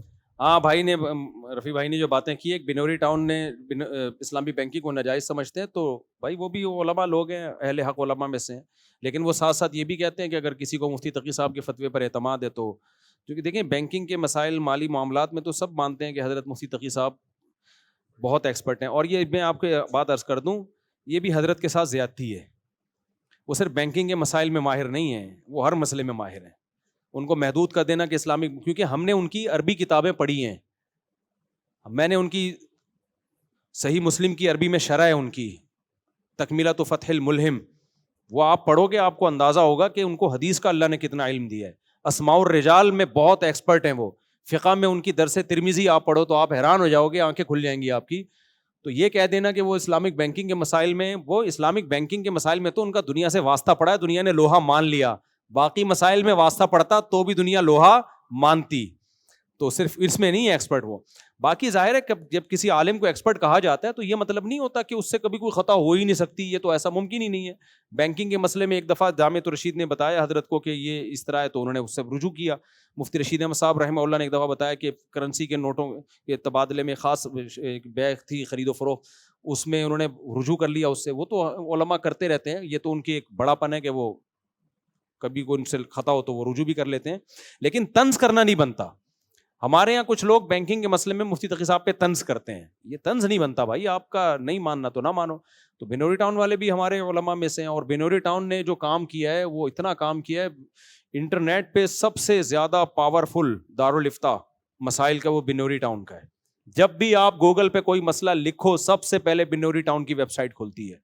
تو ہمیں تو اس سے بہت زیادہ فائدہ ہوا ہے, اس میں ریفرنسز بھی ہو جاتے ہیں. مجھے تو بہت, جامع رشید کو بہت فائدہ ہوا ہے, ہمیں بہت فائدہ ہوا ہے. علماء اس مسئلے کی تقلید تو نہیں کرتے, لیکن جہاں بنوری ٹاؤن کا مسئلہ ہو تو آگے ریفرنسز ہوتے ہیں, دلائل کہاں کہاں سے لیا ہے, تو ہمیں وہ فوراً ریفرنسز تک پہنچنا بہت آسان ہو جاتا ہے. تو اس میں تو میں لڑکوں سے کہتا ہوں یار بنوری ٹاؤن نے وہ کام کیا کہ ہمارا کام کیا کر دیا, آسان نہیں بہت زیادہ آسان کر دیا. تو بہت جاندار ویب سائٹ ہے بنوری ٹاؤن کی, گوگل پہ جو ہے ان کی, اور وہ ویڈیو کے بغیر ہی انہوں نے اتنا خاندانی کام کر کے دکھایا ہے, صحیح ہے نا, ڈیجیٹل کیمرے وغیرہ کے استعمال کے بغیر. تو سب علماء محنت کر رہے ہیں, کام کر رہے ہیں, طنز کسی پہ نہیں بنتا. آپ کو جس کی رائے پر اعتماد ہو آپ اس کی رائے پر عمل کر سکتے ہیں. باقی غسل کے فرائض رفیع بھائی نے کہا سکھا دو, وہ میرا کلپ موجود ہے, غسل وضو سب کچھ سکھایا ہوا ہے اس میں. کسی پہ غسل فرض ہو جائے تو فون کرے, دوبارہ بتا دوں گا میں. بھائی 3 فرض ہیں, منہ بھر کے کلی کرنا, ناک میں پانی, پوری جسم پہ پانی بہا دینا, یہی ہے. چلو بس بیٹا بہت تھک گیا ہوں.